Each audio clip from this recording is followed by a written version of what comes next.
Does anyone know why I'm here?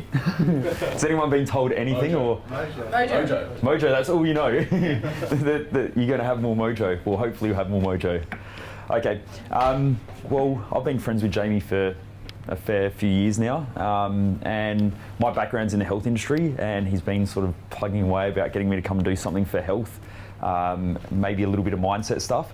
My background, I started off, I won't get too deep into my story. If you want to come and hear that, come to a live event. But my background, just quickly, at 15 I was suicidal, had depression, anxiety, a whole heap of other things. I had learning difficulties at school. I was told that I was dyslexic.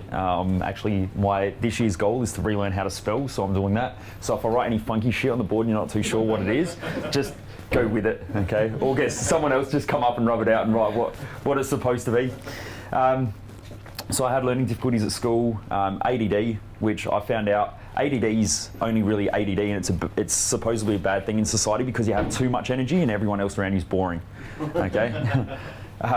So I had that. I grew up and I had, around 2021, I was working in the personal training industry and ended up with fibromyalgia and chronic fatigue because I had this great what I would call a great body, six-pack, big chest, but I felt like shit on the inside, which is how most personal trainers feel these days. So I started exploring other areas as well. I was training some of the top athletes in the state in South Australia, which is where I'm from. And I got into some of Paul Chek's work. Does anyone know Paul Chek or heard of Paul Chek? Yeah. Yep. So I started studying some of his work and then got into high performance kinesiology, nutritional medicine, kept studying, kept helping clients, and I was doing a lot of rehab at the time, like physical rehab with clients. Got into energy medicine, then did NLP hypnotherapy and went down that stream as well. And then for some reason, corporate business leaders came along and they started saying, well, we need to improve the energy of our staff. And over that time, I'd overcome chronic fatigue and all the rest of the crap that was going on. And then friends started telling me that I had too much energy. And some of the blokes just started calling me the Mojo Man. And it sort of stuck. And then my branding for seminars and events that I was doing, because I was speaking with a whole heap of gyms, just became about Mojo Master. And it's interesting because when I go into the corporate industry, I always get one of those, the high roller guys in the $20,000 or $10,000 suit with a $100,000 watch on. They come up and they go, so you're the Mojo bloke, right? Like, what are you coming to talk about? Is it like, you're doing, it's like, no, I'm pretty sure your staff don't need to know that stuff. Okay, so I always get that. But Mojo isn't really about that. When I started studying what Mojo really meant before I went with the branding, this is what it's all about. It's about finding the magic in what we do. So I'm assuming every one of us wants to find a little bit more magic in what we do. Also as well, if you have a look, it's an African folklore, and it's a magic charm that in certain tribes in Africa, they'd wear this certain bag on the side of their hip, and it would have some herbs, different stones, different rocks, crystals, and so on, and it was supposed to ward off evil spirits or negative energy and bring in good luck. Now, I'm assuming that all of us want to get rid of some of the negative energy out of our life and bring back in more positive energy.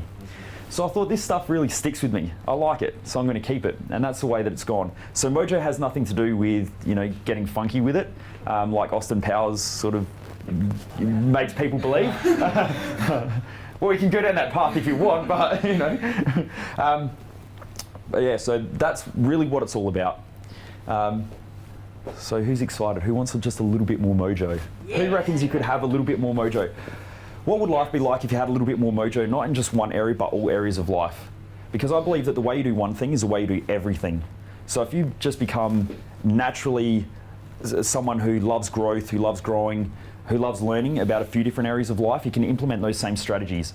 What I've also found as well is that some of the most successful people have great success in one or two areas of their life. Like some of the athletes that I've worked with have been world champions, and they have a set strategy that they follow, or a set psychological pattern that they follow to become world champion athletes, but they don't implement that same strategy in their relationships, or they don't implement it with money. So some of them earn amazing money. Some of the AFL footballers I work with earn pretty good money as a job or a wage. But normally after their football careers are over, they have nothing. And it's just because they don't implement the same strategy and the same learning that they use to be successful in football as they do in other areas of life. Normally their relationships, because a lot of them who come and see me have really bad relationships, and also money and finance. So I think that if we can find the key strategies or the way to have mojo in a couple of different areas and make it conscious, then we can unconsciously repattern that in certain other areas of life. But today I'm here to talk a little bit more about health, because I thought if I'm coming into 21C and doing some work, you probably, or most of you are probably seminar junkies, or you've been around seminars for a long, long time. I thought I want to come in and do something a little bit different, something that hopefully makes you think outside of the square. And health's one of those things that in this day and age, seems that there's just so much information out there. We're in the information age, but there's so much shit information out there, especially in this day and age when you can buy studies. I have so many people, especially people who have spent 4 or 5 years getting their degree, and this is what I love about Jamie's stuff as well. With Jamie, you know how he always talks about, you know, you got to be doing it to really be able to teach it or to really be able to understand something. And there's so many people out there. Like I used to work in a medical centre, and I'd go to the medical centre, and in there there'd be like, I mean, this would be a small waiting area. In the medical centre I worked at, it would probably be 3 times this size, and every day was chock-a-block first thing in the morning. And then all of a sudden this overweight, obese doctor would walk out and he'd go, John Smith, and he'd walk back into his office, and I'm thinking, shit, they're going to take health advice from that guy? Really? You got to be kidding me. And that's just the way that it was. And the nutritionists would argue with the naturopaths about who was right with health, and they would both sit there and argue with each other instead of getting together and saying, what do you know, what do you know, let's put it together and let's help people. Then the physios would come out and tell me how crap the chiros were, and the chiros would tell me how crap the physios are. And I'm sitting there thinking, but hang on, you've both got the same clients waiting outside of your office every day. You know, shouldn't you be putting your heads together to really try and help people? So they just didn't have that PhD in success. Is that what Jamie calls it, the PhD in results? They didn't have that. So in this day and age, there's so many people who are coming out with studies or they have great advice on health, but they're not healthy, which blows my mind. So I'm going to show you some of the key strategies that I've been able to find to improve health, to improve energy. My belief is that energy is really life, and health is vitality. So health's vitality, vitality equals life. The more energy we can have and the more vital we are, the better we feel about doing things, the more energy we have, and the more we can actually experience life. Because when you're tired, lethargic, run down, under the pump, which I'm assuming you all are at the moment, especially with work, then the more run down you become, the less your mind starts working. Then you get home and that puts pressure on your relationships. And then what do most people do when they get home from work? Drink. Or that. What else? Sit down. And do what? TV. In my seminars, consistently I have people say, yeah, but you know, I just get home and I'm exhausted. So I just want to switch off. And I say, switch off from what? Life? Because shouldn't we be living? Yeah. So we should be designing the life that we want, where we don't have to switch off. You want to stay engaged with life. And I truly believe that if we engage in everything we do, then we can be successful at anything and everything. Okay? So let's look at some of those key principles. Here we go. This is what I believe life's truly about. The first thing we need is a purpose, so a reason to exist. If I just skip forward. Our purpose is really, what do we want to do in life? Why do we exist? Why do we live? Why do we wake up every morning? So there's some of the questions I ask to my clients when they first come to me and I want to know about them. I can't help them with creating a mindset or creating health if they don't have a reason for it. So many people want great health and they understand health, but they don't know health. The difference between understanding and knowing is that you can go to university and understand, but you don't know something until you actually do it. Okay? So lots of people understand what health is. They understand how to make money, but they don't really know it until they're doing it. So I ask them, really, what do you want to do with your life? What's your life about? Why are you here? Why do you exist? Why do you get out of bed in the morning? How do you want to be remembered? So if you future pace to the end of time, how do you really want to be remembered? How do you want people to think about you? And what's going to be your impact on the world? Now, not everybody wants to stand up in front of people and speak. It doesn't have to be that sort of an impact. One of the ladies that I work with, or who works for me, she's just happy doing all the stuff in the back. She loves helping others by helping me, because I can get out there and do this sort of stuff, but she can manage all the back end side of things, and that's what she loves. She loves seeing people happy by putting together seminars or events or whatever else she's doing in the background. I don't know, because that stuff confuses me too much. Do you know, I had to change my flights once. Only once have I ever had to book flights. I booked the wrong damn time. So I spent $50 to change the flight, and I booked the same damn flight that I just changed. And then she ended up booking. She did the booking, okay? So some people's impact is just that way. Some people it's to have a family, you know, to be the best mother they can be. I think it was, does anyone remember what the Kennedy's mum's name was? I can't remember. Jackie. Was it, no, was Jackie the mum? I'm not sure, I can't remember. Or was she the wife? She was the wife. She's the wife, yeah. No, it was the mother of the Kennedys. All she wanted to do was to create leaders, she wanted her sons to become leaders. And that was her purpose in life, and she did a great job of that. Well, I think she did a great job of that anyway. So we've all got a purpose, we've all got a reason to exist. And if you find that, then you can align everything in life with that. Then you have a reason to have great health. So if we go back, that's the foundation. Then from there we can step up and we can have health and vitality. Because health and vitality is the energy. And that's what I'm going to talk about. So the number one key to health, which nobody talks about, is oxygen. It's the most important nutrient of the human body. But how often do you walk into a doctor's office, a physio clinic, or any health professional and they check your breathing? Probably 90 to 95% of the clients I've ever worked with who have musculoskeletal problems, who've had just any health issues, normally don't breathe properly. If you have a look at a baby, where do they breathe?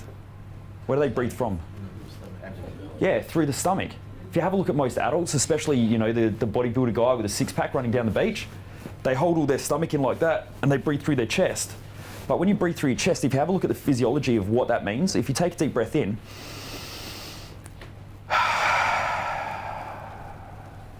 what happens to your head, neck and shoulders? How many people line up at a physio or a doctor's office with neck tightness, shoulder problems, or upper back complaints, or even lower back complaints? If you don't fix the oxygen and the breathing or the way that somebody's breathing, then you just stay on that sort of roller coaster of going to the physio, going to the doctor, going to the chiropractor, getting all these adjustments, and it will last the rest of your life pretty much. If you change their breathing pattern and you teach people how to breathe properly through their stomach, not only does it change their posture and their physiology, but it will actually also change the way that their body detoxifies itself. Because every time you breathe and you breathe through your stomach, you massage all the internal organs, which creates more blood flow, and that creation of blood flow helps to detoxify your organs and also helps in healing. And if you have a look at organs like the liver, our liver is the predominant energy producer in the body. So if you go out drinking and have a big bender, how do you feel? What's your energy like the next day? Pretty shit house. And it could be for 2 or 3 or 4 days after that. Also in Chinese medicine, because I started studying Chinese medicine, Ayurvedic medicine, I was sort of combining the best of the East and Western medicines, because I believe there's a little bit of truth in everything. And if you can find those little bits of truth in everything and combine them together, then you really find out what works.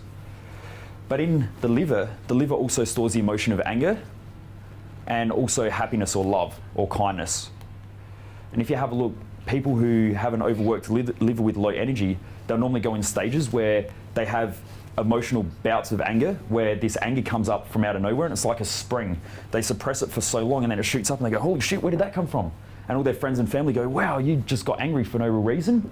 And then they go back to being kind, where people take advantage of them, but it's because they're not combining anger with kindness to have a strength, to have a love with a strength, if that makes sense. So you can be loving and have strength and be able to say no, but some people, if they've got that issue, they will just have this emotional outburst of anger, and normally it's towards themselves as well. Where they'll stand in the mirror at night time, they'll go, you stupid idiot, why'd you let that person get away with that? And their mind goes crazy and starts unwinding. But if you look after the liver can combine those two emotions. Does anyone get into Chinese medicine in here? Yeah? It's really, really cool. I never used to understand it, but now there's a lot of scientific research that's coming out to prove that meridian lines, the energy flow through the body is exactly what the Chinese have been teaching for thousands of years, which is really, really cool. A lot of my science mates who love to argue with me will always argue if it can't be proven by science, then it's not real. And the first thing that I do is just ask them how the pyramids were built. And that's pretty much stuffs them up straight away, because we still don't know. Okay, my belief is that it takes years for science to figure out how something works. You're either at the start of it, or you're one of those people who try to hold on to the old beliefs, the old psychology, the way things work. But they're probably the people as well who stop the advancement in medicine, in science, and so on. Any questions about oxygen and the importance of it? I'm going to get you all to stand up right now. Yes, it is going to be one of those interactive seminars where you are going to move. You're going to have to do something because remember, to know is to do. So I'm going to get you to pop your hands on your tummy and now close your eyes. And I'm going to get you to take a deep breath in, push your belly button right out as you breathe in. And as you breathe out, let your tummy drop towards your spine. Breathing in, let your stomach go out. You want 2/3 of the breath to come through your stomach and 1/3 through your chest only. And it should come from expansion, not lifting your chest up. And breathe out. Just take your time. Just practice. It's easy with your eyes closed. Breathing in through the stomach.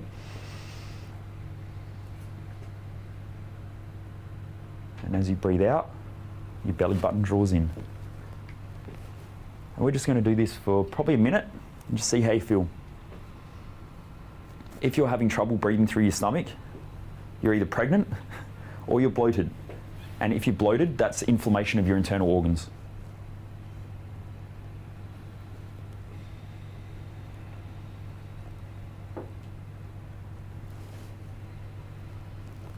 And now allow your shoulder muscles, your neck muscles all to just switch off and relax. Just try and keep your body as relaxed as you possibly can. Just keep moving through the stomach.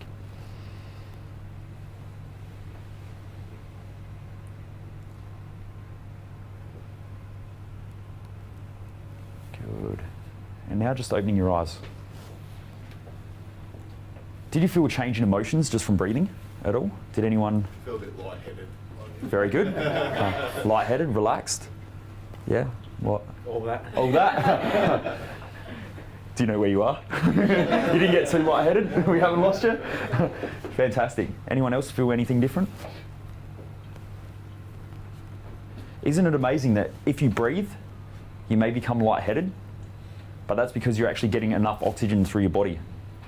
You shouldn't be lightheaded if you're breathing properly all the time. But also as well, just breathing calms you down. Grab a seat. That's why at most offices, when I go there, what are people standing outside doing? Smoking. What do you do when you smoke? Breathe. So people go outside and they go, oh, I'm so relaxed. Smoking relaxes me. Does smoking really relax you? No, it's just so you get to breathe. Imagine walking outside and saying to your boss, you know what, I'm just going outside for 10 minutes just to take some deep breaths actually. The boss goes, get your ass back inside. But you can go, you know what, I'm going outside for a smoke. Oh, that's all right, yeah, go, you know, have your 5 minutes. But how cool would it be if we stopped having smoko breaks and we started having oxygen breaks? What would workplaces be like? People would be floating back in. Is there actually an advantage to having oxygen, like as an additional amount of oxygen from? Well, all I know is that there were a few. There's been heaps of studies done over the years on oxygen. I can't remember who. There were a couple of Nobel Peace Prize or Nobel Prize winners. But I remember if there's a 60% reduction in the amount of oxygen that enters your cells, it produces cancer. Okay, and this was proven. And whoever it was, I think in the 1930s or 1940s, it will come back to me later on, probably about 1 o'clock in the morning, and you'll have to give me a number and I'll just send you a message. It was this bloke. But yeah, so a 60% reduction showed that every time there was a 60% reduction in the cells of rats, they would develop cancer. But then if there was optimum oxygen, the cancer went away. All right, which doesn't surprise me because if you have a look at the statistics, I think in 1950 off the top of my head, now I could be wrong, but it's around about these statistics. I think in 1950 cancer was about 1 in 30 or 1 in 50. Okay, now I have to double check those statistics. If you want them, just shoot me a Facebook and I'll get the exact statistics for you. In 1980, it was 1 in 5. In 1990, it was, I think, 1 in 4. Sorry, every 5 years it changed. So 1980, I think, was 1 in 4. Then 1985 was 1 in 3 people would have cancer at some point in their life. 1990 was 1 in 2. And now it's over that. Okay. I've heard it said that you can actually heal a lot of diseases by just fixing your breathing and doing stuff like that, getting the right oxygen flow. So, Yeah. I have heard that before. Well, it is the most important nutrient in the human body. So you can have all the vitamins and all the supplements you want, but if you're not breathing, you're just wasting your time. So life expectancy has been increasing since that time as well. So could it be also the fact that, you know, the older you get, the more likely you are to get cancer?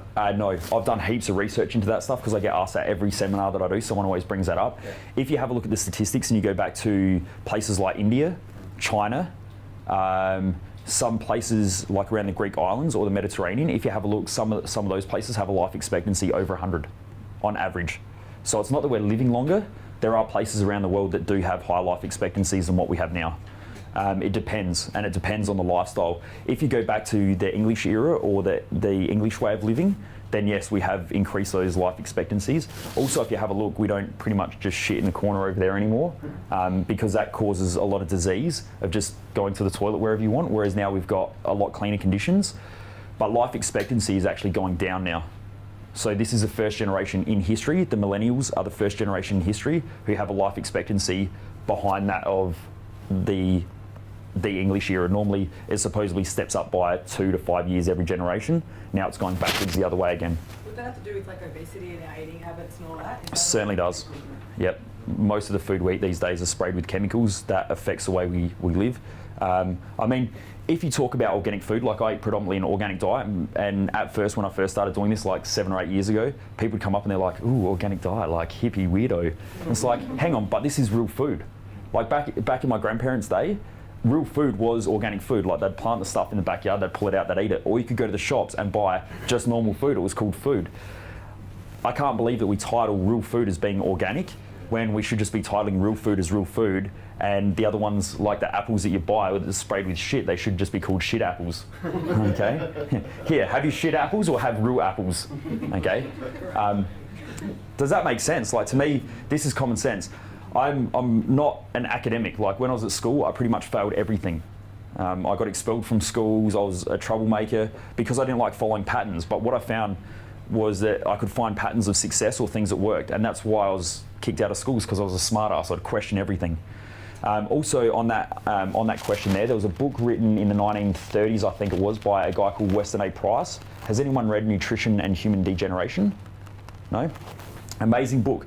What Weston A. Price did was he was a dentist, and he started realizing that people's teeth in America started falling out and they were starting to rot. Now, he'd traveled around the world, and he realized that a lot of the old skull fragments that you'd find, like, you know, old skulls, all had their teeth from thousands of years ago. Now, we didn't have dentists 1,000 years ago. How could the human race keep going if all our teeth were falling out and rotting all the time?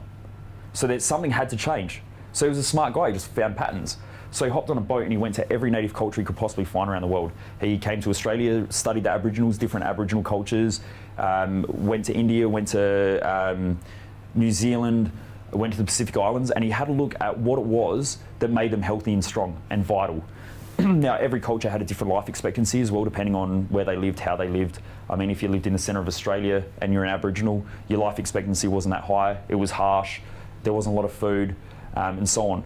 So food's actually a thing as well that increases life expectancy, but it's also the thing that can reduce life expectancy as well, or the availability of food. So anyway, he travelled all around and he took all the dental records, and he found one thing in common, that everyone had a completely different diet. Have you ever noticed how some people can eat saturated fats and they feel amazing, and then other people eat saturated fats and they feel like crap? Some people eat carbohydrates and they feel like crap. Other people eat carbohydrates and they feel amazing. We all have a different background. I'm Northern European bloodlines, if you study blood typing. Blood typing is okay, but if you get a Northern European that comes to Australia, then your hormones change as well. So things are consistently changing with the human body. There's just too many variables to understand. But what Weston A. Price found was that every time white man came along and he built a train line, a road, or anything like that near a native culture, that all of a sudden their teeth started falling out and their craniofacial features started changing. So their jawline started shrinking, which meant their teeth started overlapping. Their noses started shrinking, which meant that they had more trouble getting in oxygen, and because of that, they would breathe through their upper body, which would change the way that their postural muscles work, the amount of injuries they have. And the book's full of these pictures. Like, there were two brothers in the Swiss Alps. One stayed back to work on the farm and ate a completely traditional diet. The other brother went and worked on the train line where they were food trading. because there was sugar and everything like that available. And I think it was about 6 years later, both the brothers came back and they were twins. Now they were identical when they left. When they came back, they looked completely different. And so within 6 years, their whole craniofacial features had changed, which is amazing. And then there was another book called Pottinger's Cats. And Francis Meringer Pottinger was doing studies. He was a scientific researcher, I think, in the 1960s or 1970s. And what he was doing a whole heap of different study, and he had this huge cage of cats where they would use them for scientific research. And he would cook all this food for the cats and go out there and feed it to them at night time. But all of a sudden, the cats started dying faster and faster and faster, and he couldn't feed them. He couldn't cook enough food because he wasn't sure whether there was going to be 100 cats tonight or 60 cats or whatever was going to happen.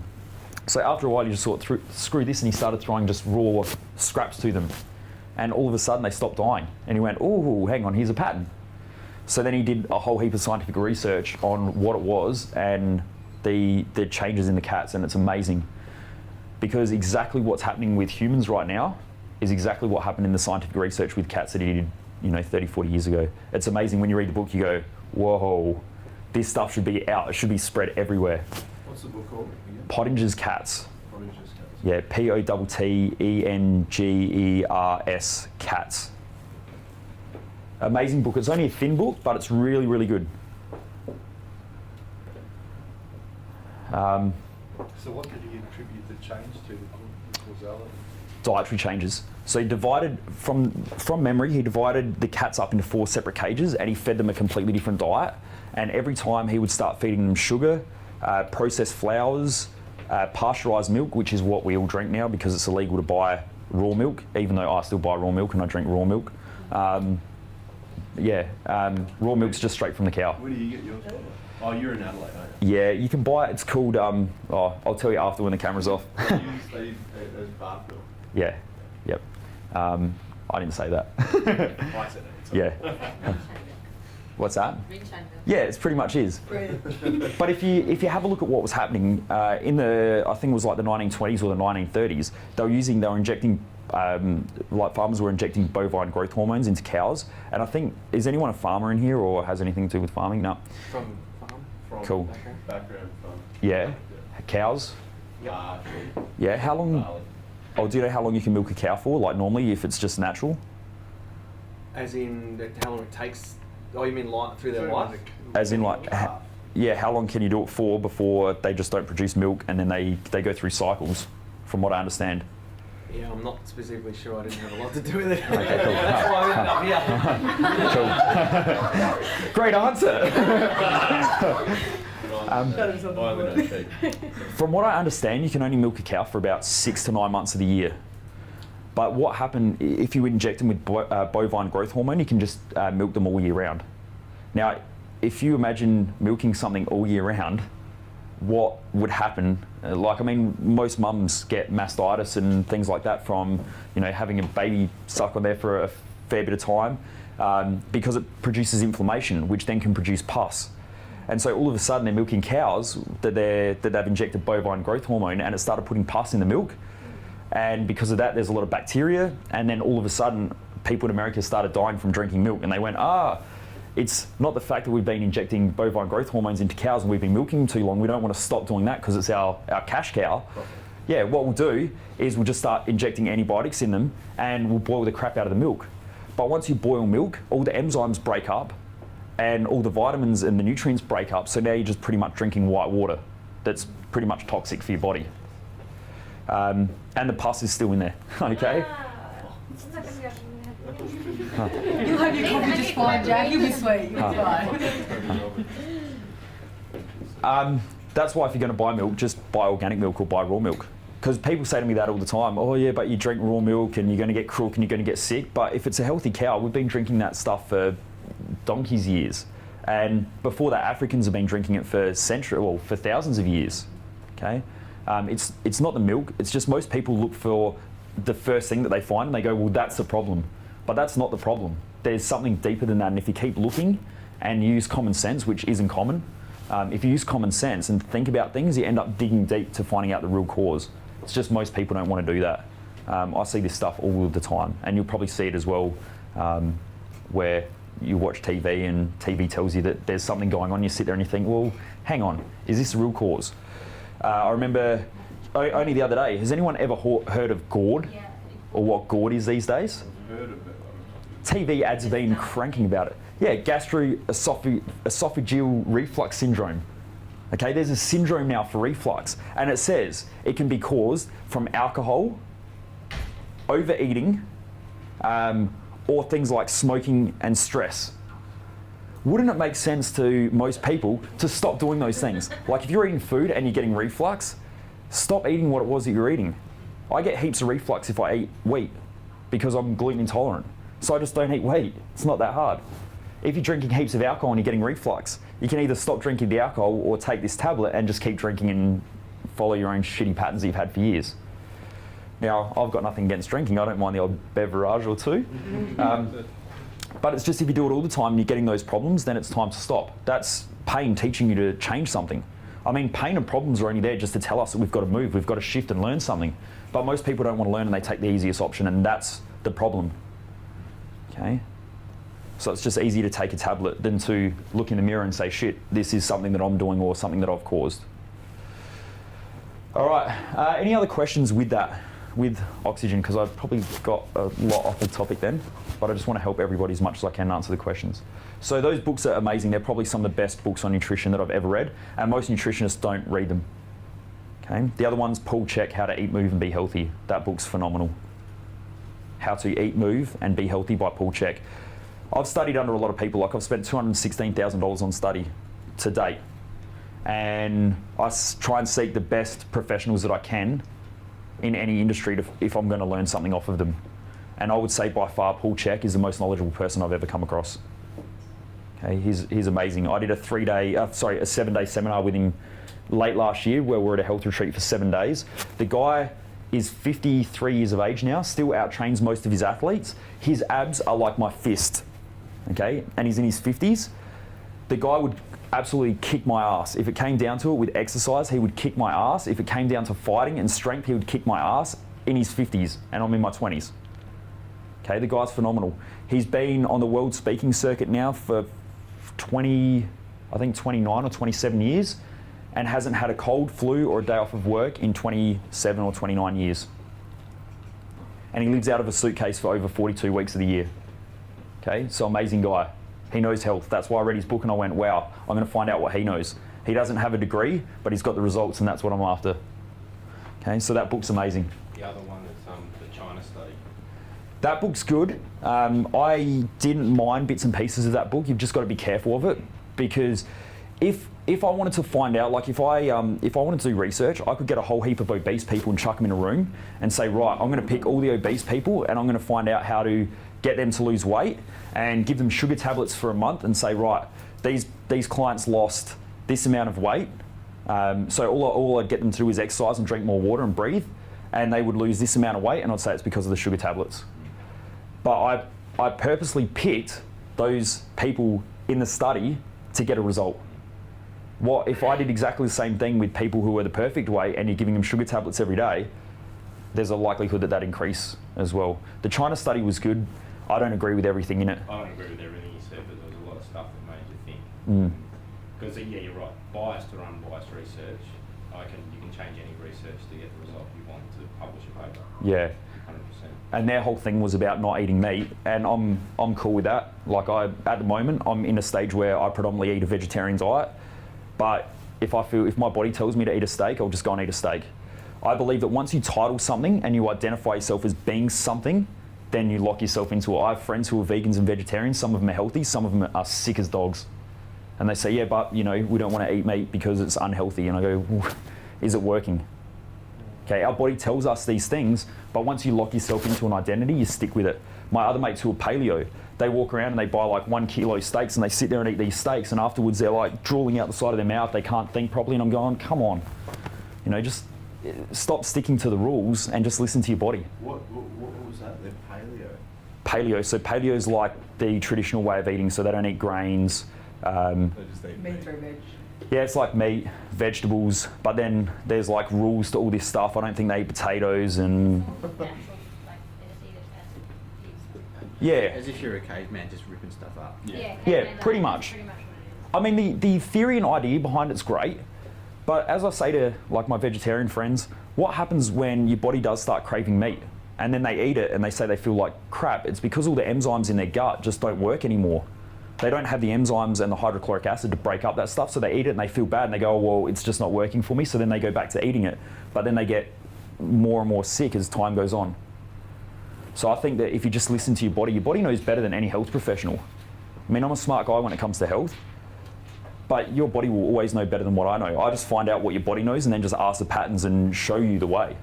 Okay, it's that simple. But then again, there's other things that can stop you from understanding your body, things like fungus, parasites. If parasites and fungus live in your body, we've all got them, but if they flourish too much, they start sending out things called myotoxins, and those myotoxins pretty much trick your body into telling your body that they're not there. Because if you get a splinter, your body gets rid of it. It has to eject it out. But with a parasite, it wants to live in your body, it wants to feed off of it. Okay. Some research I was reading was saying that if you have a look at deaths by natural causes, the organ that normally fails is normally the organ that has the highest amount of fungus and parasites in it. So whether it fails just because of natural causes or whether it's failing because of the myotoxins and the toxicity of that organ from things living in it, who really knows? Okay. How would you go about, like obviously detoxes and things like that can help to eliminate that? How else? Just clean living. Yeah. Like, I mean, if you're running your body down, that's why all of this stuff, like Mojo's about energy. If you have great energy, it's hard for opportunistic organisms to take over your body. Like a virus is a virus, a cold or a flu are opportunistic. So we've all been in areas where everyone around us is sick and we don't get sick. The reason is that our energy or our life force is high enough to stop that happening. I work with probably one of the world's top bioenergetic therapists in the world, and he lives in Adelaide. An amazing guy. He was actually the guy that fought the Australian government and the Dentistry Association to stop amalgam being used or mercury fillings. The guy's phenomenal, has an amazing way of thinking. And I don't remember why I got onto that. There was, with detoxing. And what he was telling me was that with a lot of his research with bioenergetics, if you have a look at it, anyone with a high life force won't be taken over by opportunistic organisms. Once your energy gets low, it's like the bully. The bully never picks on the guy who's big and stronger, he always picks on the weak kid. And viruses are exactly like that. Viruses, warts, parasites, fungi, and so on, they'll just pick on the weak kid. So when your body becomes low, when you start getting tired, like when do most people get colds and flus? Is it when they're busy or is it when they stop? When they stop. See it on Facebook all the time. Damn, the damn flu, like we name it. It's the damn flu. It's not us, it's the damn flu. The damn flu got me. It's, my holiday, I've been working my ass off for the last month and all of a sudden the damn flu got me. Okay, it's just because your brain and your body said right now it's time to unwind, and it's just overworked, and it's like thrashing your car. You thrash your car for a while and one day you might just be cruising along and bang, it happens. Or I put a bulge in my lower disc when I was a diesel mechanic and it wasn't lifting something heavy. It was lifting a towel off of the ground. I went like this and I went, oh, can't move. And that was it. Okay, it normally happens when we're not at that point where we've been thrashing ourselves. It's normally the time where we relax. Okay, does that make sense? But it can be as well. If you just keep working, and you don't have time to relax, eventually, bang, it will just hit you. All right? With detoxing though, there's a few different methods. I use detoxes for a whole heap of different things. The first one that I normally do is a gallbladder detox, which I do every 6 months. And I've had so many people around me having their gallbladders cut out, and it blows my mind. You can do a 1-day detox and get rid of all your gallstones naturally. Except scientists surgeons cut them out, and once you cut it out, it's gone for good, which means you don't digest fat properly for the rest of your life. Now, if you're a high protein type and you've got to eat more of a high fat diet, then you've just ruined your health pretty much for the rest of your life. Okay, you can look after it, but it's never going to be as good as with the organ in there. But one of my beliefs are as well, if you go to a doctor of medicine, what's their tool of choice? Antibiotics, drugs. Medicine. Yeah, drugs. Okay, so they're a doctor of medicine. If you go to a surgeon, what's their tool of choice? A scalpel. Okay, so you've just got to choose who you go to because they use their tool of choice. So like, to me, it's crazy that we have health professionals where they only learn one tool. You know, it's like going to a carpenter and saying, I want you to build my house, but the only thing you can use is a hammer. How good's the house going to look if the only thing that they can use is a hammer? Okay, it's just ridiculous. And normally what happens is you go to a general practitioner who's a general practitioner, and I have this with athletes when I've been working with a lot of athletes, especially footballers. They'll come in, they'll say, I've had a knee injury and I've had 3 operations, 3 knee ops. And I go, shit, when did you start thinking that the first 1, 2, and 3 aren't working? And I have a look and it's a core dysfunction. And so they go to the doctor says, yeah, no kidding, you've snapped ligaments in your knee. Okay, you don't need to go to a doctor to figure that stuff out when you walk and your knee collapses. So then from there, who do they send you to? The surgeon. Then you go to the surgeon says, yep, we've got to operate. Then 6 months later, did they get to the actual cause of the problem? No, they just treated the symptom. And then again, it happens a second time, then a third time, and then they come and see me normally. And when I check things, I do hormone organ profiling. I don't do so much anymore because a lot of the stuff I do now is on the mindset, because I believe you've got to change the mind to change the health anyway. But when they come in, the athletes, before a game, they'll start drinking Powerade, eating heaps of white bread, heaps of junk food, because white bread gives us energy, supposedly, and pasta and those sort of things, which if they're gluten intolerant, they'll swell up. Plus the Powerade and the Gatorade. I went to a lecture with one of the world's top nutritionists, and he was doing stuff for the American Olympic team. He was working for a lot of NBA clubs, the NFL clubs, and they said when they use Gatorade and Powerade, they water the stuff down 50 to 1. So for every 1 litre of Powerade they tip in, they use 50 litres of water to water it down. Or they'll use water with food colouring so it looks like Gatorade, because they know that it's toxic. Okay? They just don't tell us that. It tastes good, it looks good, but how often can you walk out and see a fluoro blue fruit growing on a tree? Okay, it doesn't happen, which means it's got artificial colours, preservatives. Once you put that into your digestive system, your body says, what is this stuff? And if it has a reaction, it will swell. Now, if it's swelling organs inside your body, like your stomach, and this is what bloating is, it actually causes swelling of your internal organs. If those organs are swollen, how do you switch on your core? Which means when you switch on your core, your belly button must pull in. Pardon? I miss my core. Why is that? I'm pregnant. Oh, okay. That's fair enough. So with your core, your belly button has to pull in for it to work. Now, if an athlete's running, it's already pulled in a little bit, but if they get tackled, it will automatically pull in. Just as they get hit, it will pull in, okay, which will support everything. If they can't do that, all of a sudden they're running and they twist, their body weight goes one way, where does their knee go? So they keep having recurring knee injuries or shoulder injuries or back injuries. Our core's linked to our shoulder as well through fascia in our back, and there's a whole heap of other things. Most injuries that I come across are normally core dysfunction problems. But it's just we're not treating the cause, we're not going deep enough, it's just treating the symptoms. The next one's water. Most people I come across just don't drink enough water, and it's the second most important nutrient. You can only go a couple of minutes without oxygen and you're dead. You can go a couple of days without water and you're dead. If you start reducing the water intake or your hydration, it will naturally drop down your energy levels. Now, if your energy levels drop, you're more prone to sickness, more prone to health problems. Also, your body starts building up toxins and toxicity, which is one of the greatest causes, good work. That's one of the greatest causes of disease as well, is overtoxicity in the body. So the correct amount, write this down. It's 33 millilitres of water per kilogram of body mass. So 33 mils times if you're going to do it, put your body weight, if you know your body weight, in kilograms. What? What's my body weight? I got a scale if you want. What's that? I got a scale in there if you want. Yeah. That's okay, write it down.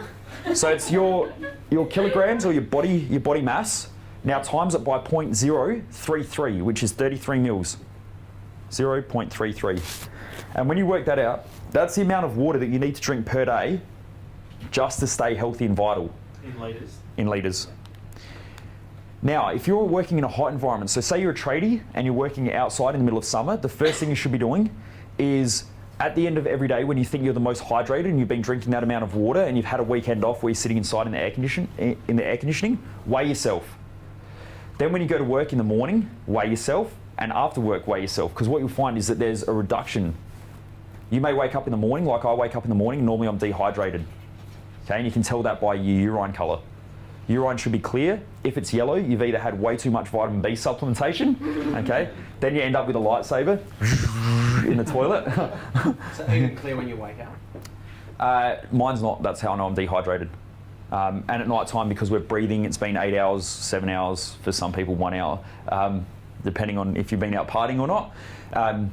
You're normally dehydrated because you've been breathing without, and water's coming out, or that water vapor's coming out of our mouth, plus we're sweating in our sleep as well. So you wake up dehydrated.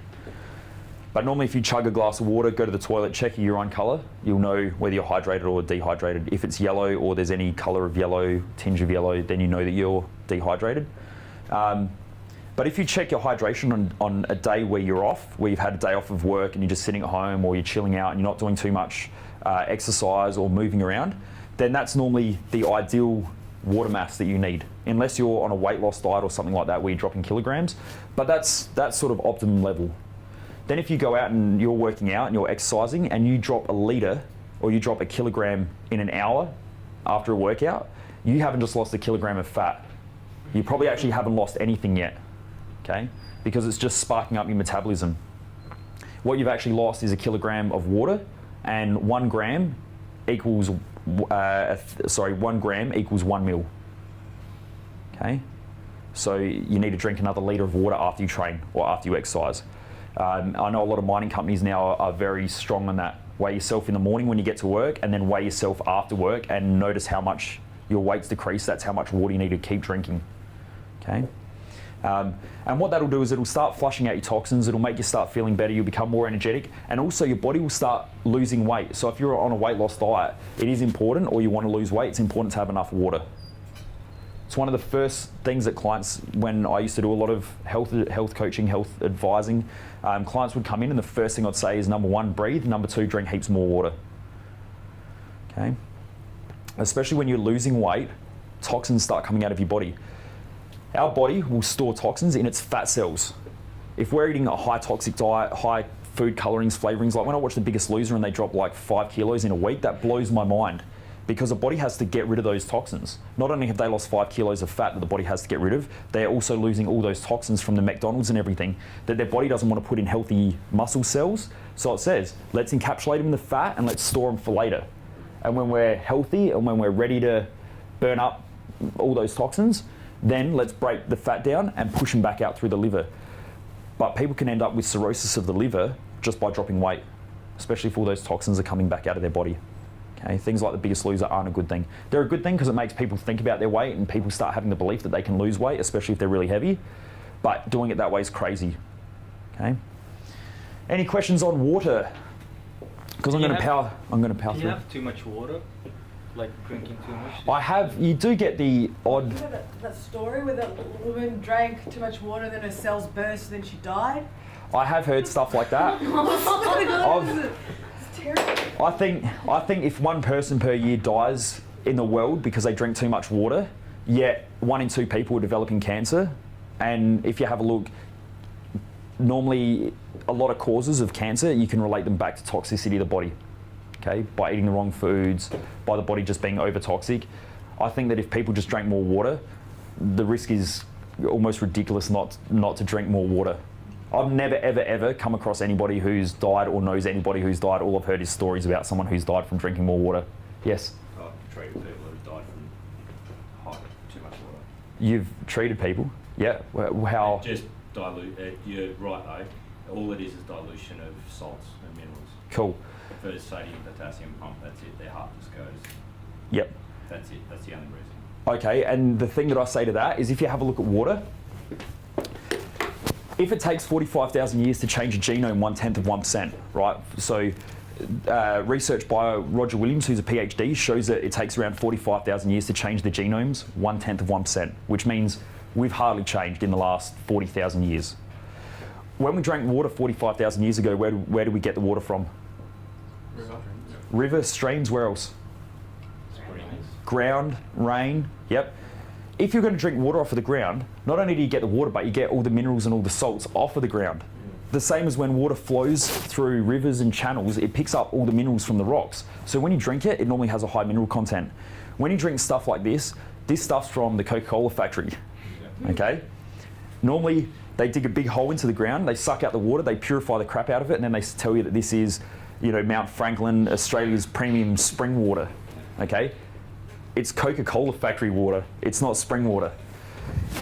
How much is that stuff compared to Evian? Yeah, a third of the price, half the price. A bottle of Evian water, if you drink it, tastes completely different. I like it. You don't like it? Okay. It tastes different because I mean, like I'm probably more impartial to it. Yep. But it's only because I'm not used to it. It's more beautiful. Like, put it that way. Like when you drink it, you're like, wow, there's beauty on my tongue right now. I had that Fiji water the other day and I didn't like the taste. Yeah, I don't like it either. Because we're used to the. We use it purified, Yeah. chemically changed water. Yeah. So you're right. And the person that passed away from it, they were drinking 8 litres a day. Okay. That's quite a lot. That's a lot. That is so a lot. You've got to go pretty stupid with it. Yeah. Yes. With that though, what I normally do is if you get, it's sort of like drinking wine. If you become a water connoisseur, you'll know what water's right for you. Some days I wake up, especially during speaking gigs, and I crave Aqua Panna. Does anyone know Aqua Panna water? Normally they sell it at airports. It's like in a clear bottle with a white thing around it. If you have a look, the mineral content's completely different than all the other waters, okay? Because it comes from a different spring. Evian water comes from France. It has very high calcium. I can't remember what else. Like I think it's very high magnesium as well. So it has a lot of magnesium. It's got half of the calcium of milk in that water, and it's more readily available. Calcium in water is more readily available than milk. Okay, so you're probably going to absorb more of it out of the water than you will milk. Is that because the milk's boiled and all that stuff? Yes, it is, and most of the time they add it's fake calcium anyway. Okay, it's not real calcium because if you have a look, it'll say fortified. Anything that's fortified means that it was such a bad quality product that to actually bring it up to standards for humans to be able to consume, they need to add stuff to it. And bread's the same. There was research that I had a little while ago, and this was research from about 20 years ago, where they did a study with rats and children's cereal. And they fed one group of rats the cardboard box that the cereal came in. They starved the other group of rats, and the last group they fed the cereal. You know what was the first group to die? Cereal. The children's cereal. Because once you process it, once it gets heated, all the enzymes and everything just break up. So it's pretty much nothing. When the starvation died second, and the cardboard box were the longest living. Because when cardboard's made, it's not superheated like cereal is. So there's still at least some vitamins and some nutrients in cardboard, okay? Which blew my mind, but it doesn't surprise me. That's why if you have a look at kids' cereal, it'll say fortified with calcium, added this, added that, added vitamin B, added omega-3s. They add all this stuff because now they're actually trying to make it real food again. So what do you give children? Real food. So Unprocessed food. I don't give them fruits, vegetables. Like I don't have kids, but what I normally eat, like if I'm going to wake up in the morning, I'll have eggs and bacon. I'll have juices because eggs are still very natural. If you buy, like I love eating meat still, but free-range bacon or free-range organic bacon, or if you know a farmer, just get it straight off them if it's free-range. Sometimes I wake up and eat steaks. Other times I wake up and just eat big bowls of fruit. It depends on how my body's feeling. At the moment, I'm going through a stage where I predominantly eat vegetarian. Okay, and most of the time I'm drinking juices first thing in the morning. So it's enough to sustain their energy. The only thing that they're not going to get is the fibre, but I'm not a huge fan of all this fibre stuff that goes on these days. I remember this is something that when I was working at the medical centre, there was a nutritionist who was arguing with me about how I eat, how I was eating at the time, and I was eating high fat at the time, but I was training very hard as well, so my body was breaking down a lot of protein. She came out and she was saying, you know, you're going to kill people with your advice, you're an idiot, you're stupid, and you know how you get those passionate people who don't think. She was one of them, and so she sent me this research, and the research was some of the latest research that had came out, and it was only on the TV about a year ago. Australians need to eat 4 times the amount of grains than we're currently eating. Okay, why would the government tell you to eat more grains? What's one of the industries our economy is based on? Well, there's a sign straight away that the research probably isn't that good. So I got on and I Googled the researchers' names. It's the first thing when someone sends me research, I Google who paid for it, who the researchers were, and what other boards they sit on. Yeah. And I came across 2 researchers who did that research who are on the Australian Grain Board or advisors to the Australian Grain Board, and I just sent it straight back to them and I said, look, I'm not even going to read it, don't send me this crap again. Now, it was all over the media, you know, we're eating more grains, you reduce cancer, you reduce this, reduces heart disease. And I'm sitting there going, we're eating more grains, especially wheat, than ever before in history, yet we're becoming, well, I think we're probably one of the sickest races of people on the face of the planet at the moment, or the sickest group of people. We overtook America in obesity. Now that's saying something, okay? It's ridiculous, okay? Go back 150, 200 years ago and see what we were eating, completely different. How am I going for time? I better speed it up. So you're talking about the grains and stuff. Is that the same with meat, like the beef industry pushing people to eat more meat and they put those ads out on TV? Yeah. Like those Sam Neill ads and stuff like that? Yeah. I mean, you're not gonna be the beef industry and say, hey, eat heaps more grains, okay? And you're not gonna be the grain industry and say, hey, eat heaps more fruit, okay? And normally the industries with the biggest power, I mean, if you've read Jamie's book, you understand all this stuff as well. That the industries with the most amount of power, the biggest influence, are always going to influence the way that decisions get made, what people know, what people don't know, which sucks in a way, but it's just the way that it is. It's just about educating people. Okay, so water. Second, nourishment. I just came across this one day. I was working with a client and they were asking me about eating food. I don't believe there is any diet that's right for anybody. Because once you say that I'm on this diet, how do you eat? You eat like that. Now, the human identity makes us conform because we want to be consistent. If I say, you know, I'm a health guru, I always get, well, when doing these seminars, I always get people who come up to me, and when I say always, I mean always. I always get people who come up to me, and the one night of the month that I'm plowing down a big schnitzel, or I'm out drinking beers, they're like, hang on, but you're the health guru, you can't have beer.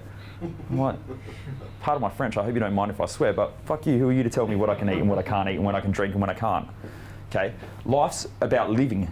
If you're going to go out and have some beers with some friends, just don't do it every night because that's not living anymore. Now you're escaping.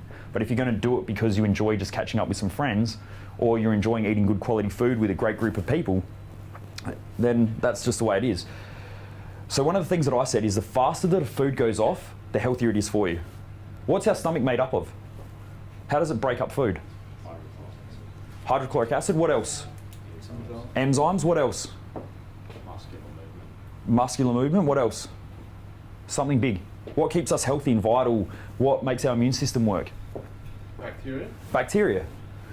So if bacteria won't eat the food in the cupboard, or the enzymes on the food won't break it down outside of our gut, what makes you think that it's going to break it down inside of our gut? So if I get a steak and I put a nice steak or a nice bit of fish out here, and I put some broccoli and some cauliflower here, and some children's cereal and a couple of packets of biscuits, which one are the bacteria going to attack? Yeah. Now, if you have a look, if you buy good quality real meats, a cow can walk around and eat lots and lots of grass. It actually condenses the vitamin content of that food into its flesh. If you buy crappy meats, then of course you're going to eat all the toxins and all the shit as well with it. But in it as well? Well, that's why I just buy organic stuff. Yeah, buy organic, free range. Or just go straight to the farmer. Now again, it's up to you whether you eat meat, don't eat meat, whatever, but you can still use this philosophy anyway. The faster a food goes off, the healthier it is for you. So if you're going to go to McDonald's and you feel like a hamburger, don't do what most people do and sit there and go, oh, I can't eat the hamburger. Yeah, but I want to. No, I can't eat the hamburger. Ladies, what happens when it's period time and your brain says, aha, let's eat some sugar? Every day at 3 p.m. Doesn't matter what time of the month it is. Okay, need to kick that, that's a habit. Boss. But with that, it's period time. Naturally, if on the female menstrual cycle, females need to have more carbohydrates.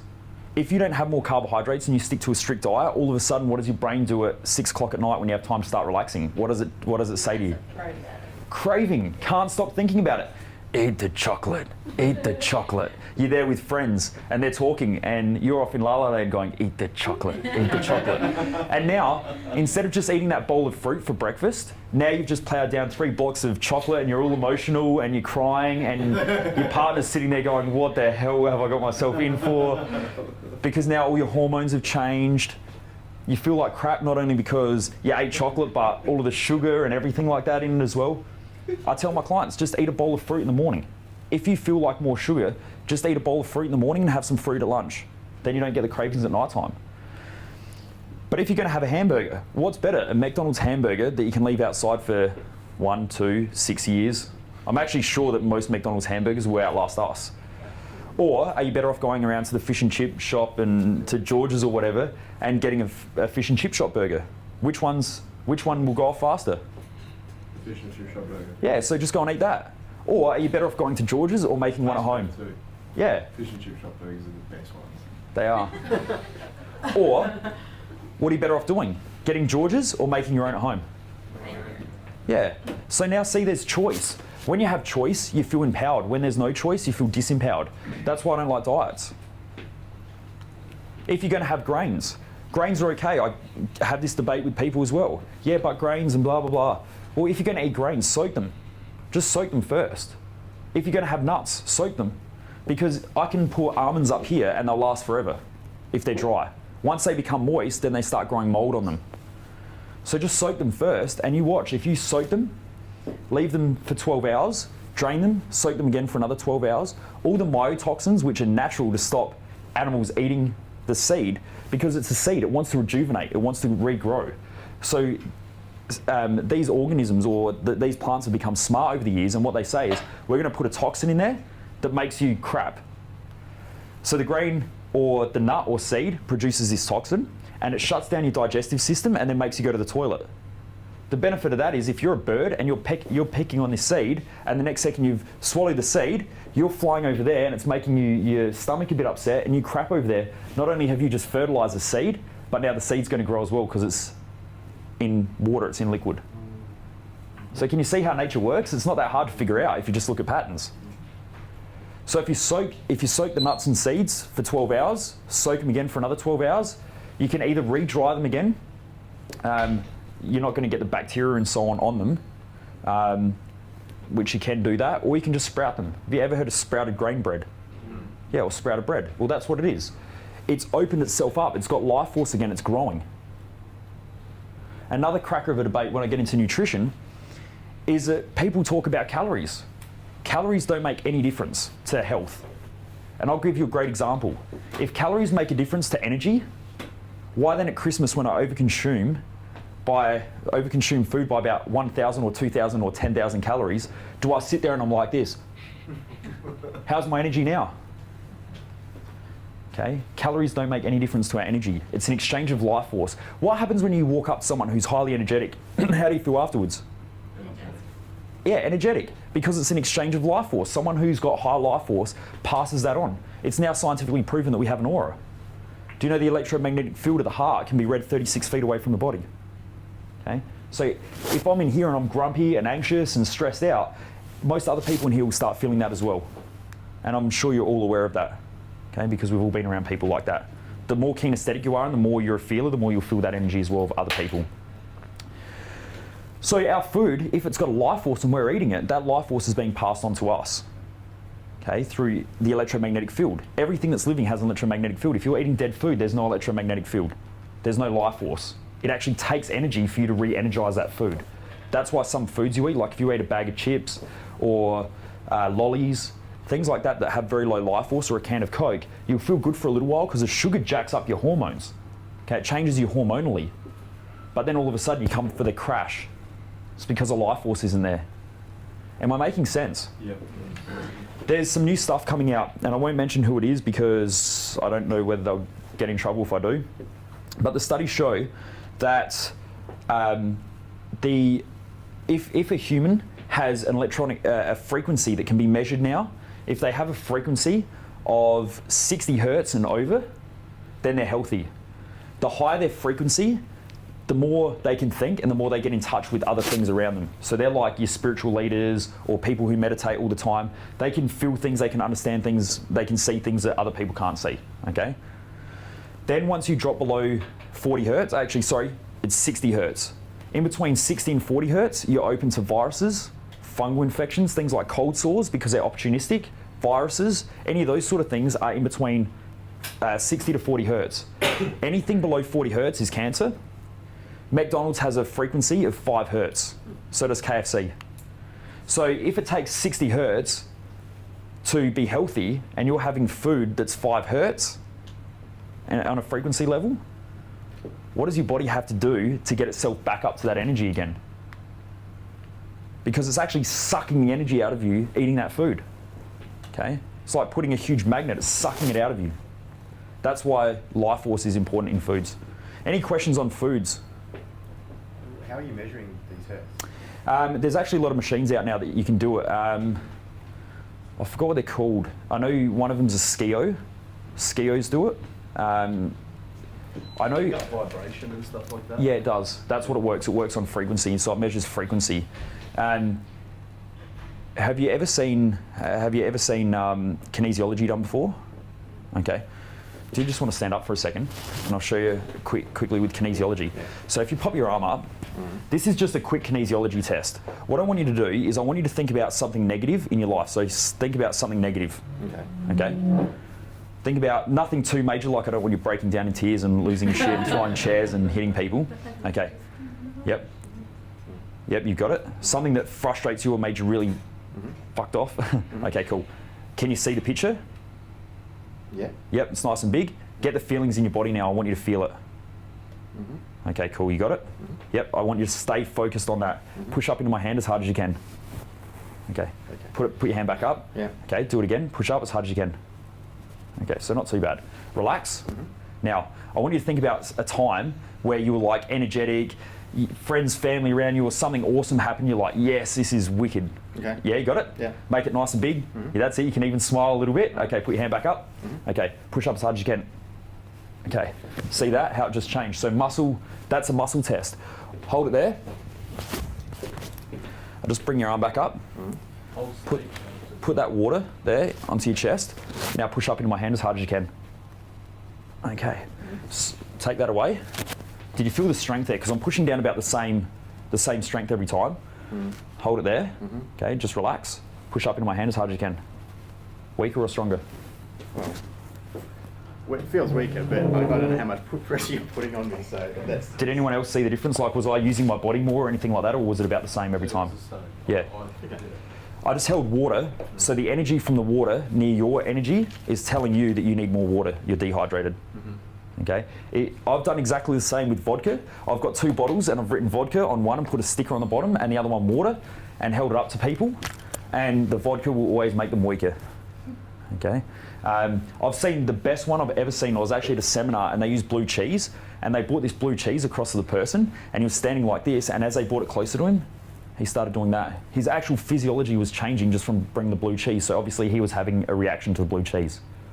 If you have an intolerance and I bring that food closer to you, it will react in certain ways to reduce your energy and start shutting down muscles. Because what it's saying is that that energy is reacting with your body. Remember, scientifically now, quantum physics is there. Everything's connected. We know it. I mean, if you think about it, I talk about this in a lot of my seminars. If you think about it, what are we all made out of? What are we told that we're made out of at school? Well, energy is the next level, but what are we told at school? So the body, this stuff here is all made out of what? In chemistry class? Atoms. Atoms. What are atoms made out of? Energy. So I've got John here. John's made out of atoms. What's around John? All out here. Energy. Atoms. So there's all these atoms all around John. So everything's connected. If I go to a kiddie ball park, you know those little ball pits that you put kids in, they sink down to the bottom and you've got to get them out, so they drown in them. Pull one ball out from the bottom, and what happens to all the rest of the balls? Yeah, they change their position. So if you change an atom or remove one atom, everything else changes. But what are atoms made out of? Energy. Energy and something else. There's one other thing that atoms are made out of. Energy and information. So every molecule contains energy and information. What's a thought? What's a thought made out of? Information and energy. Every thought you have travels at the speed of light. That thought can travel around the world twice every second. So if you're changing your thought, you can influence the molecules around you as well by changing the energy and the information. Because if I pull that ball out there, everything else has to change. That's why, you ever heard of the term, we're all Aussies, shit magnet? Some people are just natural shit magnets, where they attract negative things into their life.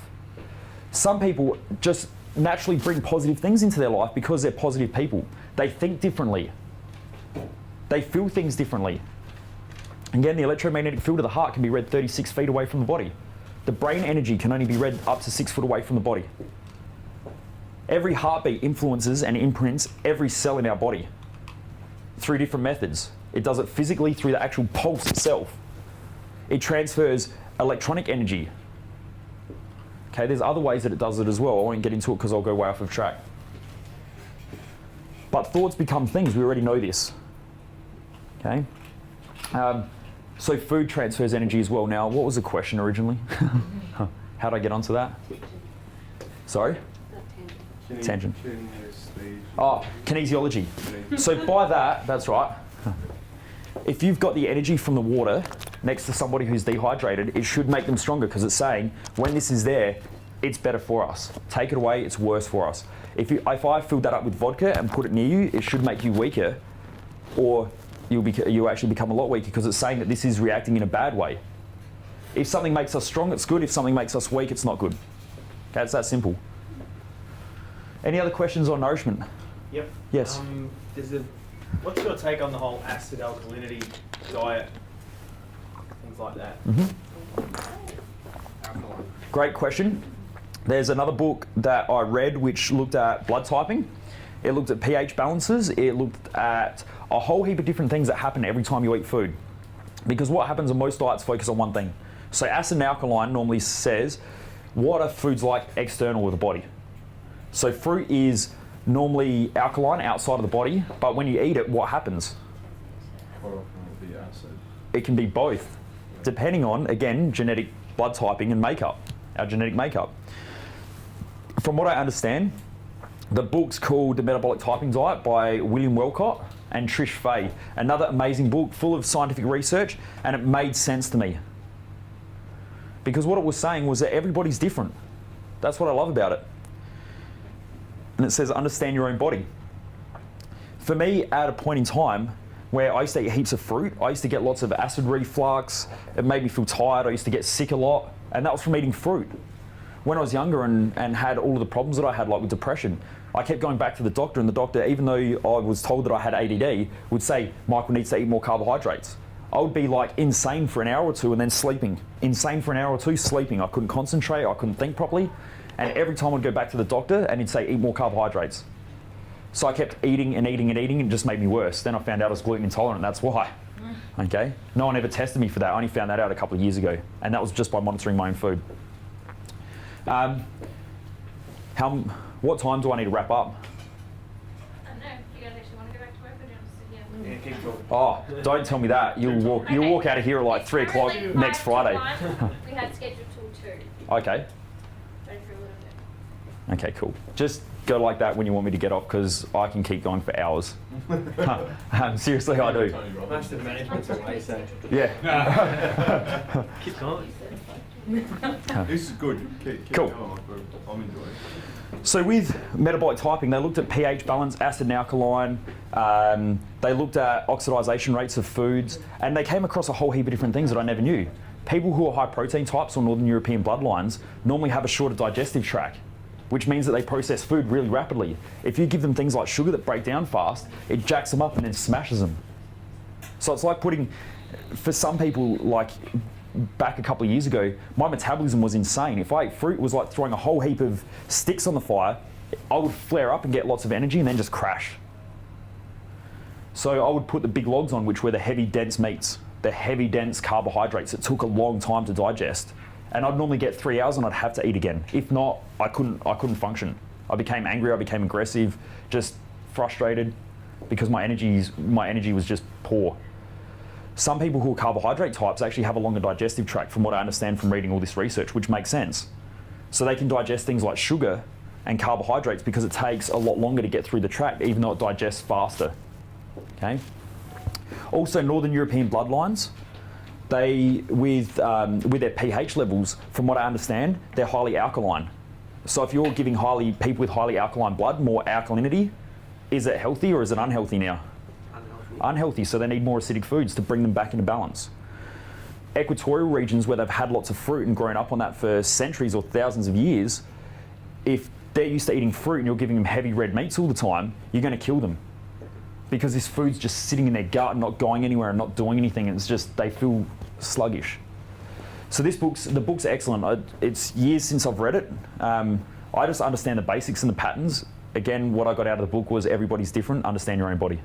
And then but that comes back to point one, because acid and alkaline blood is related to carbon dioxide and oxygen. So if you breathe better, you're going to be pH neutral.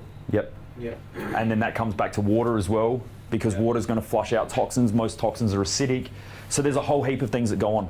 That's why I like studying a whole heap of different things and combining it all together. Really, people should be coming to people like me before they even go to it and see a doctor. And then I say, here, this is what I think.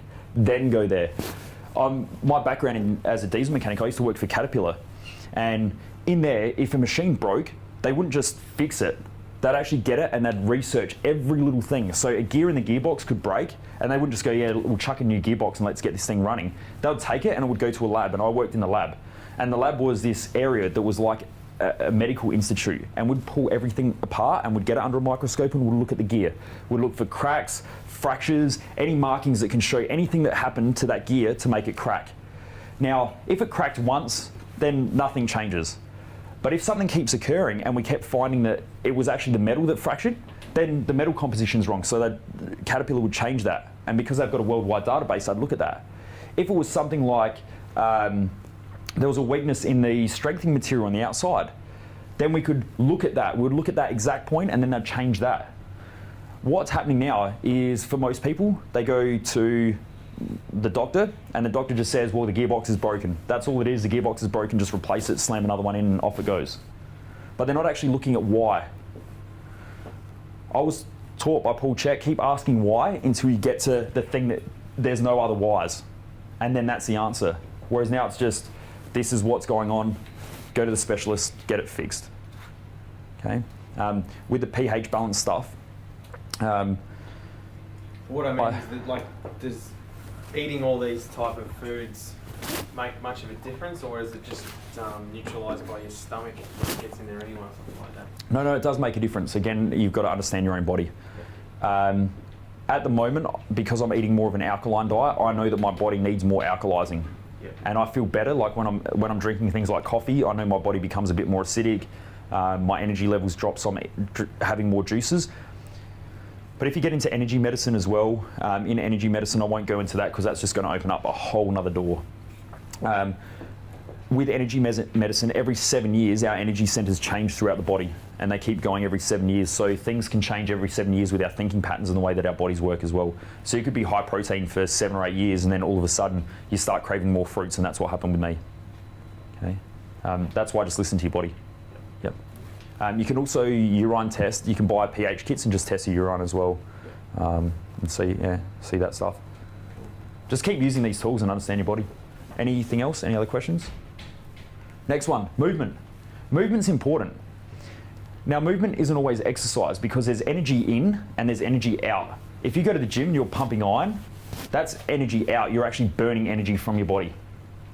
There's also things like running. Running's energy out. You may feel good afterwards because it's jacking up your stress hormones or your adrenaline hormones, so you feel good after. Like, people always say to me, yeah, I feel great after I run. Well, that's true, you do, but that's because you're jacking your adrenaline up.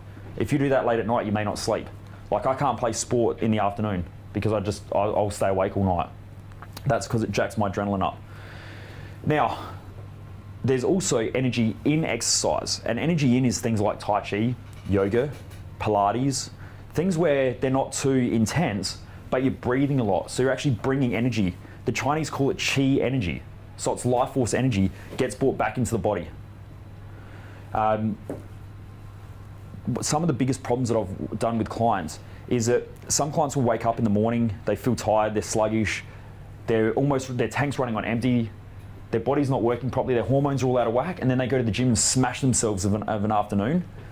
Naturally, if you have a look at our circadian rhythms, naturally in the morning, our adrenaline should be high, which is our wake-up hormones, our stress hormones. As the day goes on, by lunchtime, there's a crossover at around 3 o'clock. So after lunch, it starts dropping. 3 o'clock in the afternoon is a crossover. That's why there's normally the 3 o'clock blues. Does anyone get that? Yep. Hence the sugar. Yeah. Well, the 3 o'clock blues is a natural thing that happens because your repair hormones are popping back up, like melatonin. They're coming back up and they're saying start winding down for the day, start relaxing.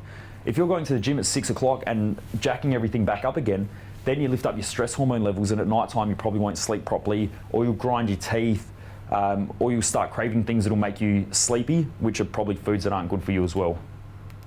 Okay.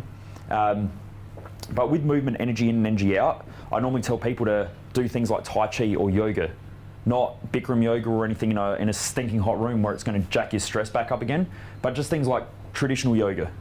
Okay, where you're stretching, where you're moving, where things are nice and slow, you're focusing on the movement itself. Walking's a great thing for bringing energy back into the body.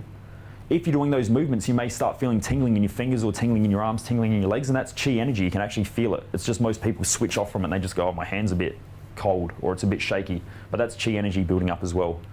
If I had time, I'd take you through a quick Tai Chi session, you'd feel it, you'd feel the tingling in your hands. And the more you do it, the more you feel it running up your body. Okay? So there are different types of movement as well. Self-time. Self-time's huge for health and energy. It's important to have your own little bit of time, and that's not time in front of the TV. Has anyone heard of Keith Cunningham before? Yep. With Keith Cunningham, I remember a story about him, and the story was that they were speaking to this guy who was at the time one of the wealthiest men in America, and he spoke about having thinking time, and thinking time were 2 half-an-hour blocks that he would book out twice a week, where he'd just lie on the couch and think about everything in his life that could go wrong and everything that could go right. And I recommend that for everybody. Isolate yourself, half an hour twice a week, just sit there and think about everything that's going right in life and everything that's going wrong. You can journal or whatever it is, but you want alone time by yourself, not in front of the TV, not with white noise and distraction, because in that time you're actually under hypnosis, so you're in a hypnotic spell, and it's just ways for marketing to get straight into your minds. That's why with people who have TVs on in the background, for some reason they'll just start craving a Coca-Cola or things like that. It's because that white noise is pushing in that information. Okay, self-time. Next one, sunlight. Sunlight's important. Get out there, get some sunlight. There's a lot of myths about sunlight with cancer and so on, but take off your sunnies. Your eyes produce melatonin by how light it is outside. If it's a sunny day and you're wearing sunglasses, it thinks that it's late afternoon, and so it drops your melatonin levels. You get burnt easy. It's not going to help your skin repair and all that sort of stuff, so just don't wear sunglasses. If your eyes are all dodgy, because this is another thing people say to me as well, if your eyes are dodgy and you walk outside, you're like, whoa, that's crazy, it's normally because your body's too toxic. Or you've just come from a really dark environment and you've walked outside and it is a shock. Okay? Love. Love what you do, love who you're around, and find great meaningful relationships. That's a huge one. Okay? If our heart energy is a transfer of life force energy to other people around us, and you're around negative people, they're going to suck you dry. I call them eaters and feeders. Feeders will constantly walk around with bowls and they'll feed everybody around them. Now, if you're in a group of feeders, you all feed each other and you all get fat. Not fat in a bad way, fat in a good way, fat with energy. If you're around eaters all the time, they'll naturally take your energy, and by the end of the day or after talking to them, you feel like crap. So surround yourself with feeders. Sometimes you've got to be careful, because normally with eaters as well, they'll eat everything and they'll leave crumbs, so they believe they're feeders. But just because they've left crumbs, they're not feeding. Okay? You normally know, the key tip is that eaters you'll know because they leave shit everywhere. If you eat too much, you have to shit. Okay? And that's a lot of the time what eaters do. They'll eat everything and then they'll leave shit, and you've got to clean up all the mess. And it's the mess in friendships, the mess in relationships, the mess financially that they leave people in or their friends in, and so on. Any questions on that? I'll start wrapping up. This is how we start changing our neurology. So the next stage, if we go back to this here, that there, we had purpose first, health and vitality second, emotion and mindset. Now, not many speakers speak about myelin. Has anyone heard of myelin before? Yep. With myelin's really important because if you want to change a pattern, you have to myelinate it. I've been to so many NLP courses and psychology courses where they talk about, we can change a neural link in a second and then because of that a new habit can be formed. Well, that's true, but it takes 21 days to change a habit. Or, actually, it takes 21 days because we've got to myelinate it. You've got to myelinate the pattern. It's a fatty sheath. So right here, you've got a nerve fibre, and then this stuff here is the insulation, just like the wire. If I took away that insulation and had a wire here and a wire there, what would happen? Yeah, short circuit would interfere with each other. That's why some days people go, right, it's Monday, I'm going to start a new gym program, a new exercise program, or I'm going to make money, or I'm going to do whatever they're going to do, and they start heading in the right direction, and all of a sudden they go, woohoo, this is the way that I like going because this is easy. It's because they've myelinated the old pattern, but they haven't myelinated the new pattern. So it's either going to take 21 days of them forcing themselves, or it's going to take a lot of emotion. Emotion changes it in a second. Does anyone remember 9/11? September 9/11? Yep. What were you doing? I came out of the kitchen and I saw the building on fire and I thought it was a movie, and then when I realised it was real, I quickly wrote down my journal everything I was feeling. Cool. What were you eating at the time? What were the smells in the background? Can you remember where things were? Yeah, I can remember everything. Cool. I was at the beach house and I was about 13. Yep. And, yeah, and it was like 1 o'clock in the morning. I was like, yeah, it was just full on. Do you remember what was in the beach house as well? Yeah. Yep. Because what happens is under a lot of emotional intensity, the brain says, this is important, there's a lot of emotion there, we must remember this now. And so your brain insulates it with fatty tissue so that you know that pattern again. Either so you avoid it, Tony Robbins talks about pleasure and pain, so that you avoid that situation again, or you go and move back towards that situation. Now, some people have myelinated eating sugar as being a good pattern, and then when they try to break it, it's hard because the brain says, yeah, but this stuff's good. So I'm going to give up sugar, but I like sugar. Okay? It's because it's been myelinated. If I made you eat 20 bowls of sugar until you threw up, then all of a sudden, that myelinates as becoming painful. Okay? Something different. Now with September 9/11, painful experience, normally like, whoa, this is crazy. And now you bring back all the pictures, the thoughts, the smells, everything's myelinated like that with that nerve fibre that says, wow, I remember that day because there was a lot of pain associated with it, whether it was pain for you or pain for other people when you started feeling it.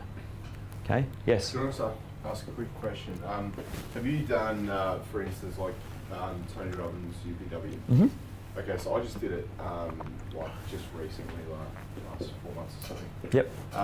One of the processes that we went through was getting into an emotional state. He didn't say myelin. Yep, myelination, yep. Yeah, so he didn't mention myelin, but he talked about like chords and creating a strong connection. Yep, the monkey finger. Bend it once, bend it twice, bend it 100 times and it stays bent. Yeah, but yep. He was saying like that if we create an emotional, like a highly emotional experience around it, instead of creating one string to that chord, that was going to thicken and do it in a more rapid time frame. So I mean, I've seen massive change in those certain areas that I went into my own emotional state in that moment. Since I came back, is this similar? Like, is this what? This is exactly what Tony Robbins does without telling you. When I went to Tony Robbins events, I knew he'd read the same stuff that I've read, and he does reference it. Yeah. There's a book called The Talent Code by Daniel Coyle, yeah. And that's Tony Robbins' reference, yeah. And that's all on this stuff. What creates talent is myelination. I do similar stuff when I work with clients as what Tony Robbins does. Like I'll yell, scream at people. In my events, I do like breakthroughs, depression breakthroughs, all of that stuff, which is pretty much the same thing. If you can use pain to make people feel bad about their crappy states and then create positive, empowering states for them to move into, then you get a change. If you talk about it, you're only reinforcing it, which is what most psychologists do. I was working with drug addicts and I was doing 1 hour breakthroughs with depression, anxiety, eating disorder, or drug addiction. And there's testimonials on my Facebook of like a methamphetamine user who 1 session changed his way of thinking, and he still doesn't know why it changed. He just went, I was just thinking differently, and it's because of the myelination. But yeah, you want to use emotions. That's how marketers do it. Marketers just use emotions. They push people in one direction, form a new pattern, and then they think about whatever it is that they want. Cool. My sister's got MS and they talk about demyelination. Yep. Does that sound right? Yeah, so what happens is with MS, it eats away this tissue, Yeah. and that's why they get a lot of interference. So they'll start shaking, or they may be thinking one thing and then all of a sudden they're thinking about something else and off track. And it's just extremely hard for them because it does eat that away. Yep. With that, maybe have a chat to me after, because there's other things that can help with that stuff as well. I've worked with a few people with MS. Yep. Any questions on myelination? Any good books to read? Yeah, surrounding that? Daniel Coyle, The Talent Code. Yeah. Yep. You said that before. So Daniel Cord. Coyle, Coyle, I think. But remember, I did have Yeah, The Talent Code. dyslexia growing up, so Good book. yeah. Good book, man. Yeah. Yep. And then I was just looking at how other people, especially a lot of presenters, were doing their stuff. If you come to any of my live events, they're sort of similar to Tony Robbins as well. Lots of moving, lots of jumping, pushing people outside of their comfort zone, for that exact reason that if I'm going to get a change, I want it fast. Yeah. Okay, I don't want 2 weeks, a month for people to change their stuff. What's the book called? The Talent Code. Talent Code. Yep. So he wanted to find out what made people talented. Cool, we're losing people left, right and centre. They were just, He's putting on some money in his car. oh, cool. I was going to say it'll just be me up here talking and everyone will be gone. Just me and the camera. He was like talking 5 minutes ago. He's like, go. He's like, no, I don't want to leave. Oh, well, at least I'm doing something right. Yeah. Cool. So that's myelination. The 3 ways to change it, and this is what Tony Robbins talks about: habitual physiology, the focus, and our language patterns. If we quickly look at that, the way you use your body, has everyone done Tony Robbins, or do you want me to run through it all? Does everyone know this stuff, or I'll quickly run through it? Okay. Because we can do it. I love working with clients with depression because this is the stuff that I use consistently. I get phone calls from people and the first giveaway is their voice, their tonality. Hi, I need to book a session with you. And I'm like, cool, he's got depression. I write it down on my thing. Or there's something going on, he's shy, he's got some massive barriers that we've got to remove. Then they rock up at my door and they knock on the door and they look like this. Hi, I'm John. I'm here to see Michael.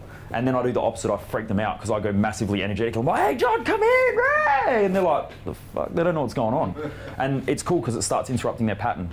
Or I'll do crazy things like when I go to shake their hand, I'll go like that. Yeah? And you start tickling their hand. Or you do this. And you're like, hi, how are you? And straight away it just broke their pattern. So they're depressed and they're standing there, and then all of a sudden you grab their hand. Was that like a shock? Yeah, I wasn't expecting it. Yeah. Cool. Isn't that how you shake hands anyway? Just grab people's wrists. Yeah. No. But it's just enough. They go like, what? And you go like, happy? You feeling happy? And what did I just imprint on their brain? Yeah. Yeah. So it's, You don't mean depressed Aikido master who chucks you on your head. normally if they're that good at controlling things, they'll control their mind. When you break someone's pattern like that, Yeah. does that open up their subconscious? Yeah. Is that okay? So you can obviously use linguistic sort of imprintation. Yep. Have you watched any Darren Brown stuff? Oh, yeah. Yeah? Awesome. Watch Darren Brown stuff, and he does break states. He's probably the best at break states ever. Probably the most amazing guy I've ever seen at break states. You see the Russian scam stuff? Where you just hand over keys and stuff? Yeah. He does the breaks thing. Yeah, he goes and pays for, I think he bought a diamond ring. Like he bought a $10,000 diamond ring with just paper. And it was clear paper. Like there was nothing on the paper. He just gave him paper and the person was like, okay. And they started putting it in the till and then they went, hang on, what? And they chased him out and they had cameras watching him. And this person's like, the hell did he just go? Hopefully he went back and he gave back the stuff. But it was just enough to break state. Like he would, one of the ones he goes to the dog track. How do I get a 10 grand diamond ring in paper? Let's go back a few steps. Watch Darren Brown. But it's break states. You know, like, We just rob them. or you could do that. Well, it's the same thing, really. It's just some people use guns, some people use hypnosis. At a dog track, there was a lady, and he went up to this guy and he said, you know, how you doing with your bets and whatever? And the guy's like, oh, well, not doing the best today. And he's like, cool, I want you to go and pretty much pick the donkey, like the dog that's not going to win. And the guy goes up, buys his ticket, and he's like, why am I buying this ticket? Anyway, the dog comes last, and Darren Brown says, all right, cool, let's go collect your money. Takes the thing, talks to the person, and what if you watch it in slow motion, just as he says pay, he's like, oh, here, I've won. And he hit the thing, and it shocks her, and all she heard was one. And then he says, he does something again with her, and he's like, oh yeah, so we just want the payout. And so he hit it at payout, and so she, all in her unconscious, was just win, payout, win, payout.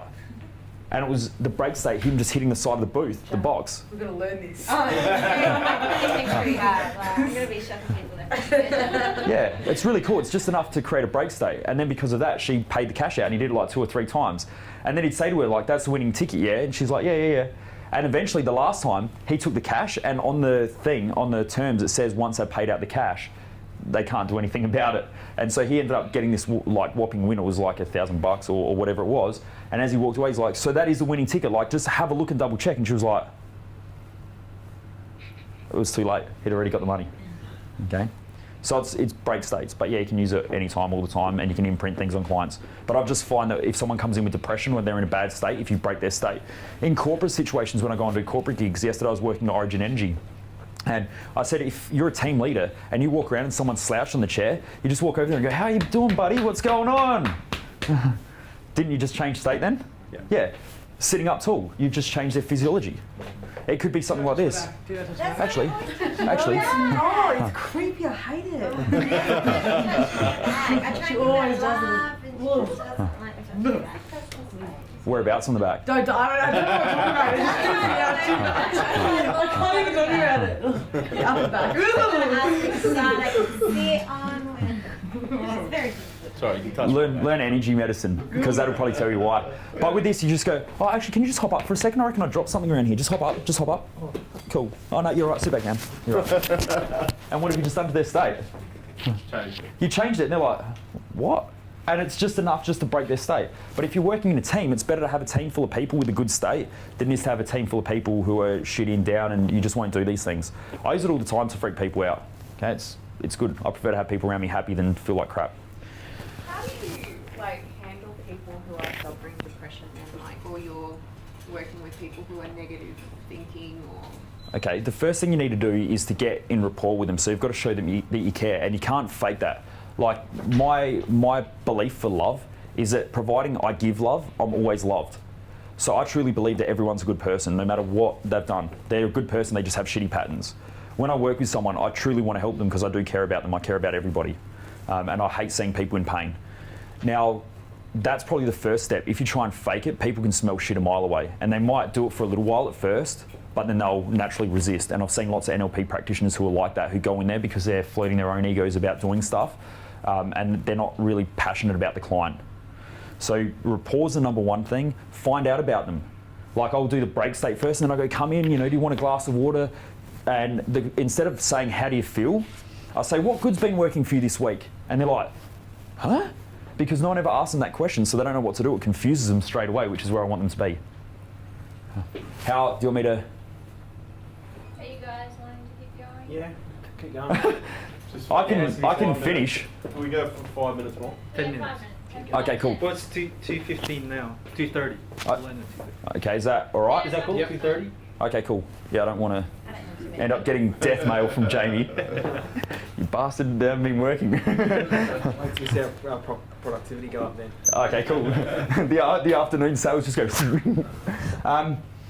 So yeah, with it, rapport's number one, and be passionate if you're going to work with people with depression, but don't reinforce shitty patterns. Psychologists do that, okay? That's why I don't like people going to psychologists. If they ask, should I go to a psychologist? I go, is your psychologist happy? First, answer that question. Ask your psychologist, how many drugs are they taking? Because if you're a doctor, when you go to work with doctors, ask them, say, what's your prescription list? Because you're only going to get the advice that they have. Then from there, use patterns or ask questions. It just takes skill. Like it takes time, it takes talent really to create these things. Like I won't ask because I used to make that mistake. How are you feeling? Well, how do you think a depressed person feels? Okay, like shit. Then you're reinforcing the pattern. What good's been happening this week? Tell me about all the good things. And they're like, huh? Well, I don't, I guess it's sunny outside. And I'm like, cool. What else is good? And you keep asking them questions. And that opens them up again. And they start seeing things that they didn't see before because their brain, by their belief system, says I'm depressed or has an identity of depression, which means they naturally look for it. Okay? You could walk down the street and see 10 good things, like people giving money to charity, people helping out others, and all of a sudden there's a guy who just stole someone's bag and they go, oh, the world's an evil place. Okay? It's just because we reinforce our beliefs. We don't believe what we see what we believe. Because the brain just deletes so much information every second. Does that answer your question? Yeah, that is good. Cool. Yeah. And just don't reinforce their patterns.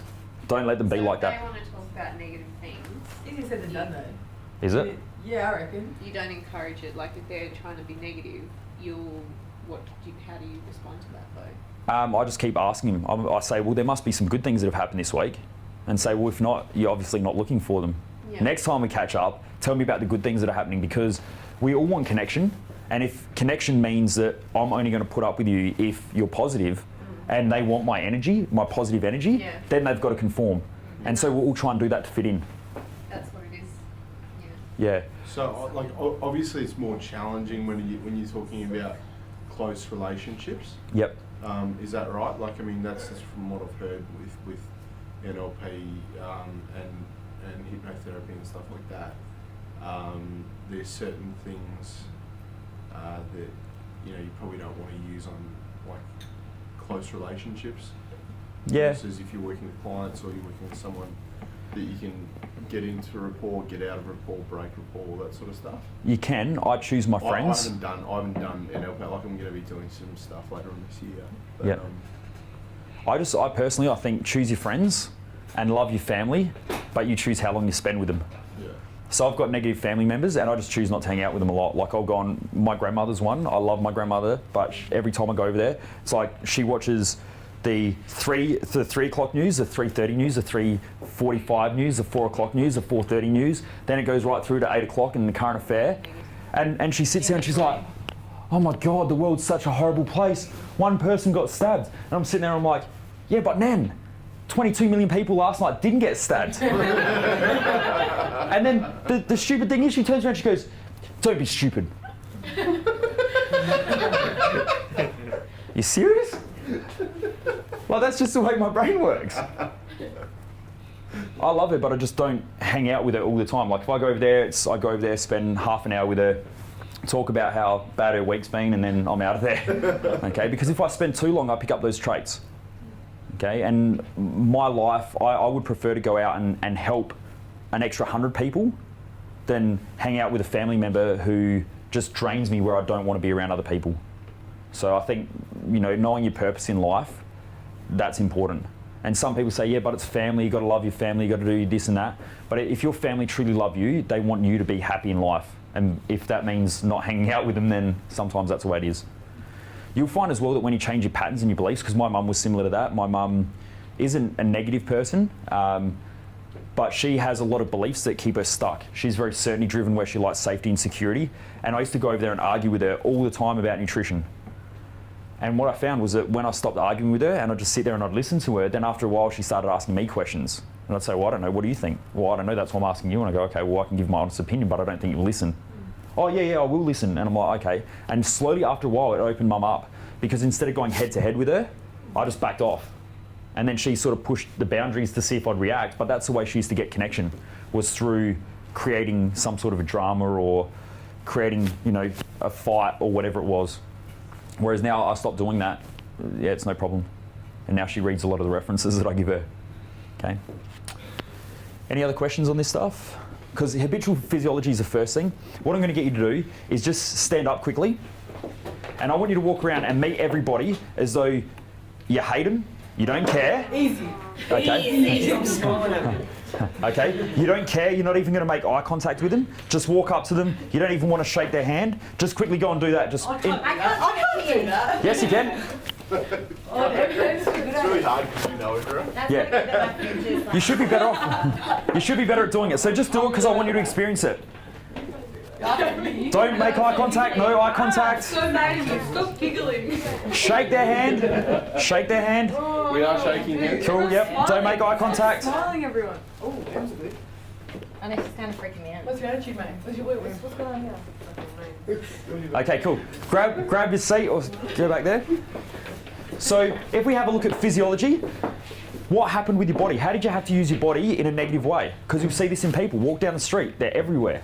Closed in, slouch. Closed in, slouch. Head, where were your eyes? Up or down? Down. Down. Head up or down? Down. Shoulders forward or back? Forward. Chest down or back? Or down or up, whatever you want to call it. Were you sort of like soft on your feet, like, hey, how are you? Can't be bothered. If I walked past everybody and gave you a good push, would you fall over? Or would you be strong on your feet? Okay, so you're weak on your feet.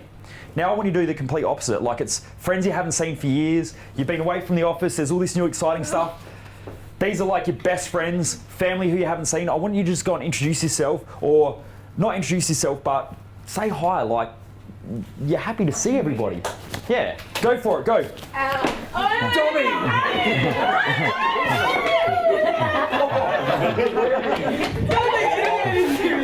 Oh my God!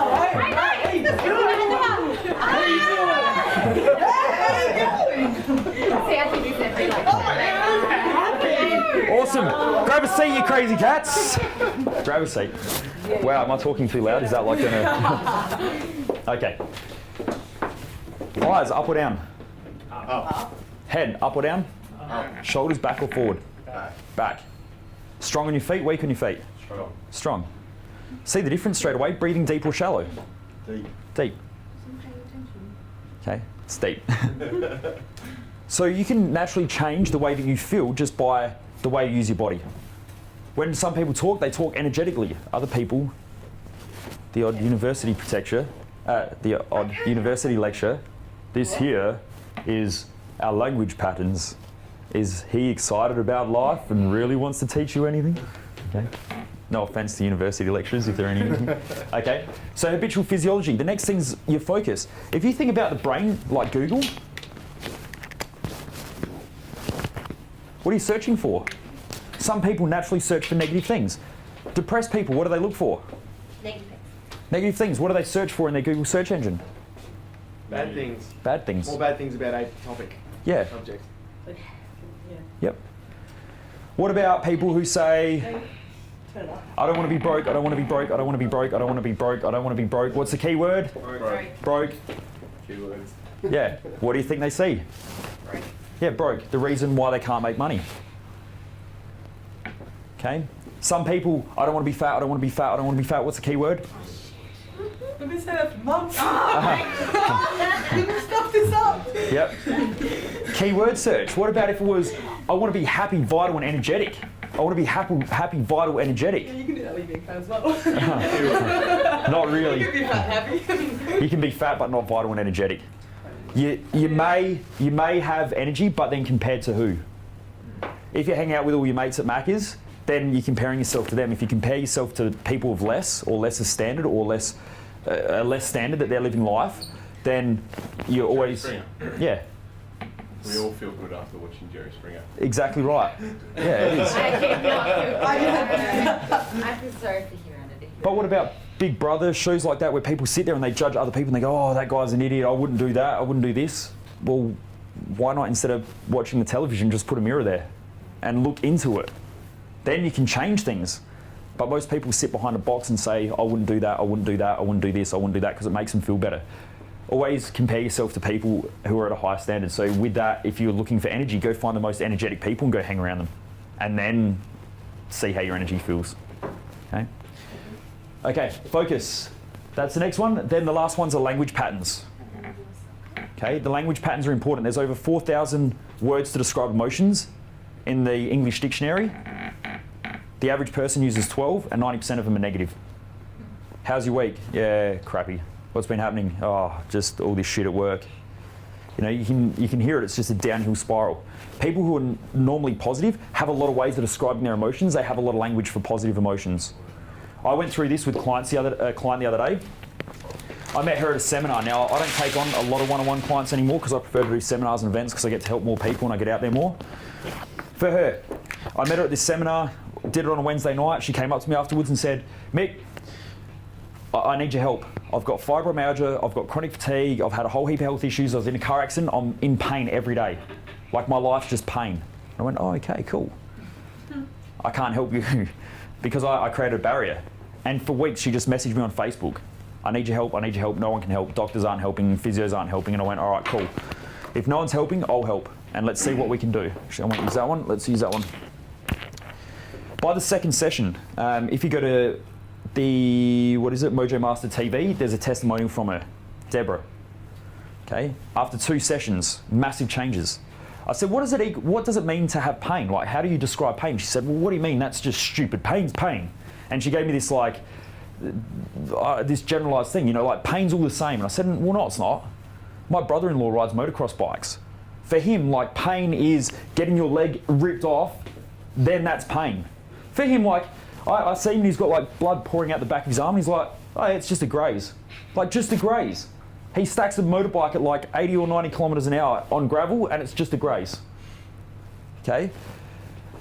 So I explained all this stuff to her, and I said, right, tell me your vocabulary. Like, you tell me that you have a headache every day. What is it? Is a headache pain? And she said, yeah, headache's pain. And I said, well, what else is pain? She said, well, my back, like in here, that's painful. And I'm like, well, what is that? What does it mean? And she's like, well, it's all tight. And so I said, okay, cool, tight's pain, headache's pain. What else is pain?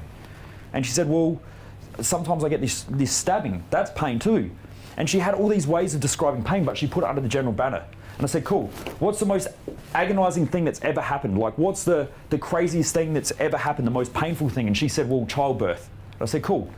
What would you call that? That's a level 10. And she said, excruciating. Have you had? First, Okay. she's looking forward to grade 10. Cool, I shouldn't have used this example then. No, she's sweet with it. Okay, go on. But so she said excruciating, and I said, well, what's like the thing that's just a little bit niggly, but it's nothing too bad? What would you call that? And she's like, oh, well, some mornings I wake up and my back's like a bit achy. And I said, cool, so we'll put achy down here. If that's how you spell it. So achy. Then I said, okay, cool, well, what's a level 9? What's a level 8? And we went through this thing. And I said, you are not to use the word pain. You cannot use pain on here at all. And it was like, okay, so here was stiff, tight,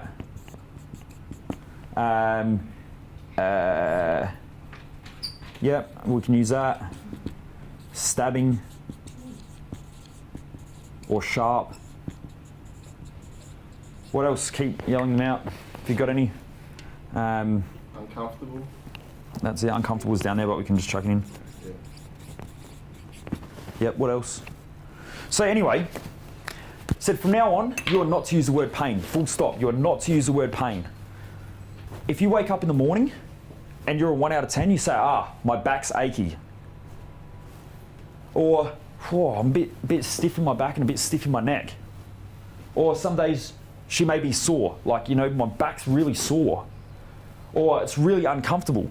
I did this, the next day I sent her a text message and I said, have you had any pain today? And you know what the first reply was? No. I said, cool, we just got rid of your pain. I said, tell me what's going on. She said, I'm a little bit stiff, but it's nothing major. If I said all of this is pain, she wakes up today and she's here like a level 7. And to her, that's the same as achy. Is excruciating the same as achy? That's definitely not. But because of her vocabulary, because of her language patterns, she just described all of that as just being one thing. It's just pain. So she was in constant pain. She said, for 10 years I've had pain. Okay, so it's the first time in 10 years that she hasn't had pain, just because I changed her vocabulary. It was that simple. So the language we use determines how we feel. Some people just don't have lots of ways of describing their emotions. Some people have lots. If you listen to my language, it's very intense. I'm an intense guy. I have like lots of positive emotions. How are you feeling? I'm awesome. Things are going great. I'm kicking ass. So there's lots of positive language patterns. Some people just have really bad language patterns. If you have really bad language patterns and you're not an emotional character, or you're using a lot of negative emotions, listen to how other people talk, positive people, and write down what they say. Write down how they describe their emotions. So someone might come along and say, I've had a kick-ass week, and you go, I like that. I'll write that down.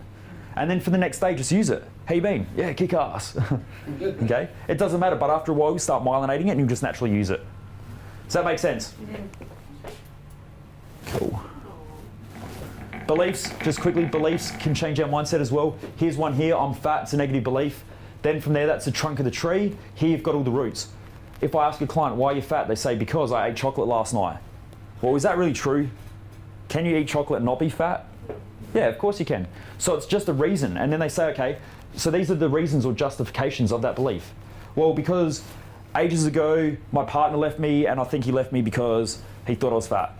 That's another reason. Why else? Well, because I had an injury and I can't exercise, that means I'm fat. And so the more roots you put in, the deeper that belief sinks. It's harder to change. That's why you've got to use myelination to force it out the other way. Beliefs are really, really cool, especially when you listen to people why they can't do things. It's normally belief. The last thing I want to quickly get on are values, because values sort of, well, they determine why we do what we do. Here we've got one, not being judged, family, not being hurt. What this is if you look at values, values are really the reason why we exist, or what it takes to survive in life. So some people believe that if I've got family, then I can survive in life. Some people believe if I've got money, then I can survive in life. Some people say if I'm not judged, then I can survive in life. It depends on how we base these values, but normally they're unconscious. Not being judged, family, not being hurt, happiness, money, relationships, health. Can anyone see a self-sabotage pattern in there? And this is exactly what self-sabotage is. Because if you don't have those things, you're just stuffed. You can. There's both moving away froms and moving towards, which means some people will run away. Like not being judged is a moving away from. I'll do anything to not be judged, especially if it's a number one emotion, and it's easy to happen. Yeah. But here, look at not being hurt and relationships. So someone says, I value number 3 as not being hurt, but I want a relationship. I don't want to be hurt, but I want a relationship. And so all of a sudden they get into relationships, things start becoming serious, and they go, whoa, self-sabotage it. Let's do something crazy because I don't want to be hurt. I'm sorry, this just sounds so familiar. This is incredible. Thanks, guys. Comfortable versus health. Comfortable versus health. I want to be comfortable, but I want to be healthy. I want to be comfortable, I want to be healthy. I want to be comfortable, I want to be healthy. All of a sudden you start exercising for a couple of weeks. It's too hard, I want to be comfortable. I want to stay in bed over night time. It's too cold, it's too hard, and so you go back to the value that's above. Values are really, really important to change. If anyone wants to know more about this stuff, I created a 12-week audio program that's exactly on all this. I go through every area of life, how to find your purpose, the health and vitality. There's like an hour-and-a-half section on that with all the workbooks and everything for it. Then there's stuff on your mindset, how to find out your values, how to smash your own beliefs. Then I go into time management. It goes right through the pyramid. So if you want to have a look at any of that stuff, just shoot me a message, because online I think it's about $300 if you want to buy it. I can do it cheap because you'll work for Jamie. Jamie's mates. Okay. Jamie's mates. All right, cool. So, are you ready to take your life to the next level? Because if you are, start implementing these things today. Don't wait. Even if you go back to your desk, write down 1 or 2 things that you can do today that's going to increase your energy. Don't wait for tomorrow. It may just be something as simple as drinking water. It's already a start. You're heading in the right direction. If you're waiting for tomorrow, tomorrow never comes, because the only time that you're living is right this instant. So take advantage of it. Just write down 2 things. 2 things to create a massive change. And the more you do it, the more you'll find that you naturally notice those patterns, whether they're health patterns or not. The more you start feeling better, the more you want to feel better. So you'll keep going in the right direction. The more energy you have, the more you want. And you'll keep heading in the right direction. All right, I'll wrap it up, because if not, I'll get hate mail from 21C. Cool. If there's... Painted, is that like a Achilles or something? No, these are from Dr. Emoto. Has anyone heard of Dr. Emoto? He did studies on water. I actually did a whole seminar a little while ago on Dr. Emoto's stuff. Phenomenal. And what he showed is that you can imprint your thoughts and beliefs onto water. And what he did was he worked with Fujikawa Dam. He was a researcher. And in Fujikawa Dam, I think it was Fujikawa, it was toxic water. They were dumping all these chemicals in China. I think it was China or Japan. They're dumping all these chemicals and the water was dead. Nothing would grow in it, no algae, no fish, nothing. So it was dead water. Couldn't use it, couldn't drink it. And so what he did is he took water samples and put them in the freezer. And in the freezer, they looked like blobs on the plate, so they had no structure. Then all of a sudden he went to like Christian churches and he said, can you pray for this? Pray for love on the water. Then he'd go to Buddhist temples and he'd say, pray for love. Hindu temples, pray for love, or whatever they were. So he went to all these different religions and said, pray for love. And every water molecule changed its structure to be a beautiful crystal. Okay? I was hearing something about that. I was seeing a documentary or something about that. Yeah, but they were all different. Every crystal was different. Then he did cool stuff, like he would play death metal music to the water. And the other one he would play like some sort of symphony orchestra or whatever it was.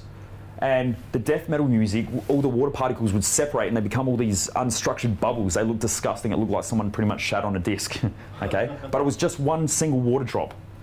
Then on the other one, when they'd play the symphony orchestra, he could take it from a bubble or nothing and it would come out like a snowflake, a beautiful snowflake. And he's got a whole book which is just pictures of these different snowflakes and how the structure of them was. And he did other things as well. I think he also did one with rice where he wrote love. So he boiled rice and he wrote love, hate, ignore. The one with love on it, grew like this white mold, which was supposedly like a positive mold or a good bacteria was growing in it. The one with hate on it grew black mold, like disgusting, stinky. And he said when you open the lid, it was just disgusting. The other one, where it had ignore, grew this like horrible stuff. Apparently it was like some crazy ass bacteria, okay? And that's because if you have a look at the flow of energy, if you want to block the flow of energy, especially negative energy, just ignore it. Because if you ignore someone, I think Adolf Hitler, I'm not 100% sure on this, but I think Adolf Hitler did studies during the war where he would get children and he would abuse a group of them, or the research that abuse a group of kids, they would love a group of kids and then they would ignore a group of kids. When you ignore them, they pretty much shut down their learning completely. Whereas even if you're aggressive to someone or you're returning negative energy, they still have energy, so they'll still grow and they'll still fire it back off. So yeah, that's the... That was Joseph Mengele. Oh, was it? Which was one of the physicians in the Nazi army. Oh, there you go. Fucked up bloke, but yeah. Yeah. Yeah. They did lots of crazy studies, but there's always a positive that comes out of a negative as well. I mean, if you look at yin and yang cycle, everything's both positive and negative at the same time. That's why when people say I'm depressed all the time, I say, well, what aren't you saying? I'm happy 99% of the time. It doesn't mean that fucked up shit doesn't go on in the world. It just means that I just don't see it because I'm in a different cycle. But when I do see it, I flip it back quick. Some people naturally stay in a negative state for way too long, but the positive's right there next to them, they're just not looking for it. A lot of the times that's because people don't want to look for it. People are happy being in a negative state because Serves their Yeah. insignificance. Yeah, but it forms their identity. That's why I was working with some guys from like AA and drug rehab, and these are two empowering questions that I created. I was just sitting there one night and I use these questions for myself probably every day. Is it empowering and is it working? And if you ask those questions consistently, you'll just keep flowing through life. So is it working? Is it empowering? At first, as a drug addict, who has the power? No, the drugs. The drugs. Oh. Because I've got to have the drugs. Then they go into rehab. Who has the power? The rehab centre. Okay, so that's a good thing. At first, you've got to admit that there's a problem. So I'm Michael, I'm an alcoholic. Yes, it's a good thing. It's empowering for them because they need to know that there's a problem. Then they go into rehab. Rehab has their power. Then they get out of rehab. They go to a 12-step process. Cool. They go to a 12-step process. And then in the 12-step process, they stand up and they say, hi, I'm Michael, I'm an alcoholic. Hi, I'm Michael, I'm an alcoholic. What are they just doing now? They're reinforcing a belief. Then that's why people say, oh yeah, but you know, I can't even go to a pub or I don't want to smell beer because I'll relapse. That's only what they've been told, but they've forced it into themselves. I'm Michael, I'm an alcoholic. It's not a good thing. When clients come to me, I say, hi, I'm Michael. Sometimes I drink too much. Hi, I'm Michael. Sometimes I drink too much. That's completely different. Really? Completely different. Because if you drink too much, the next thing you want to do is not drink as much because you know that it's stupid. it's all good theory. But yeah, it's just... true because it reinforces a different pattern. Because I mean, they're both true. Whatever you make to be true is true. Yeah. So like, yeah. Is it empowering? Is it working? That's why. Is it empowering to be in rehab? Yes. Not if you're in there for 30 years, it's not. When you get out and you go to a 12-step process, is it empowering? Is it working? Yes. What about when you're in AA for 30 years? I met a guy, I won't mention any names, but this guy was extremely successful business person and he'd been, I think it was like 30 or 50 years he's been in AA. And when he told me, I was having a coffee with him, I almost fell out of my fucking chair. I was like, are you serious? You're doing the same shit over and over and over again. Why? Like, I would hate to know that 3 times a week I'm forced to go and do something because if I don't, there's a chance of relapsing. It wasn't Kerry Packer. It wasn't, but I'm not going to say. But in that, it's not empowering anymore and it's not working. Find a better strategy, find a better way. Keep asking the question over and over again, you'll keep driving through life. Okay, there's a time and a place for everything, and the other one was there's a little bit of truth in everything, just look for the truth. Okay, any other questions? What if, like you said, you avoid family members that are negative, but what if you can't avoid them, like you will do that? Okay. No, you can. I avoid all of them, they're 300 k's away. Yeah. If it's because of money, then ask a better money question so that you can create more money and you can get out of home. Okay? It's more like a spouse. Ah. Too hard. Is it empowering? Is it working? I don't know. Yeah, let's not get that on camera. Okay. But again, who you hang around, so you become. Okay? And Napoleon Hill said that your 5 closest friends will influence pretty much your earning. It's exactly the same. What do you think it's like when a mum says, I want to lose weight, but all the other mums meet at McDonald's every Tuesday and she wants to fit into a group? It just doesn't work. So it's time to create a new group. What I do is I have meetup dinners like every 2 months. And in those meetup dinners, I invite everybody. So I just put it out on Facebook. Anyone who wants to come along, comes along. And the cool thing is sometimes I have like a guy who has a $60 million property portfolio sitting right next to an ex-drug addict. And then they both get talking and the guy with all the money says, shit, I'm lucky because I didn't have to go through what he's been through. And then the other guy says, holy crap, he's got problems in his life as well. Because we all do. We've all got a story of problems and people who've hurt us in the past and we've all overcome obstacles. Sitting next to them talking, then they both realise they're the same. So the drug addict realises he can make money as well, or he can have health, or he can have all this stuff, and the other guy says, well, I'm thankful, I'm lucky that I haven't been through those things as well. So it puts a whole heap of group of people together, and after a while they start hanging out, they call each other, hey, do you want to catch up for a coffee?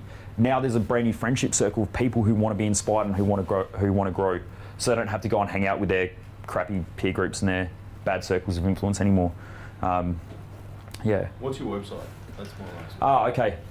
It's themojomaster.com.au is my website. That's my website. The Facebook is The Mojo Master Coach. Only because Facebook's locked in The Mojo Master as being my personal one. And I can't change it. So Master Coach. Yep. TheMojoMaster.com.au. Yep. You in Melbourne? Adelaide. I'm in Melbourne a lot anyway. But yeah, if anyone wants to have coffee, I'm still here the next couple of days. I'm always happy to catch up with people, have a chat. I'm here for another couple of days. So if you did want those audio programs, let me know. I've got a couple in my bag that are the final ones because I did a seminar yesterday and I got rid of a whole heap. If you do want any, and I'll just give them to you for like 60 or 70% off of what I've been selling for everyone else as well. So yeah, if there's any questions, shoot them through. Yeah. Thanks very much. Cool. Really good. Thank you. Thank you for your time. Thanks for having me. Thanks for allowing me to go way over time. Okay, now let's do some work. We need to get some stuff. Cool.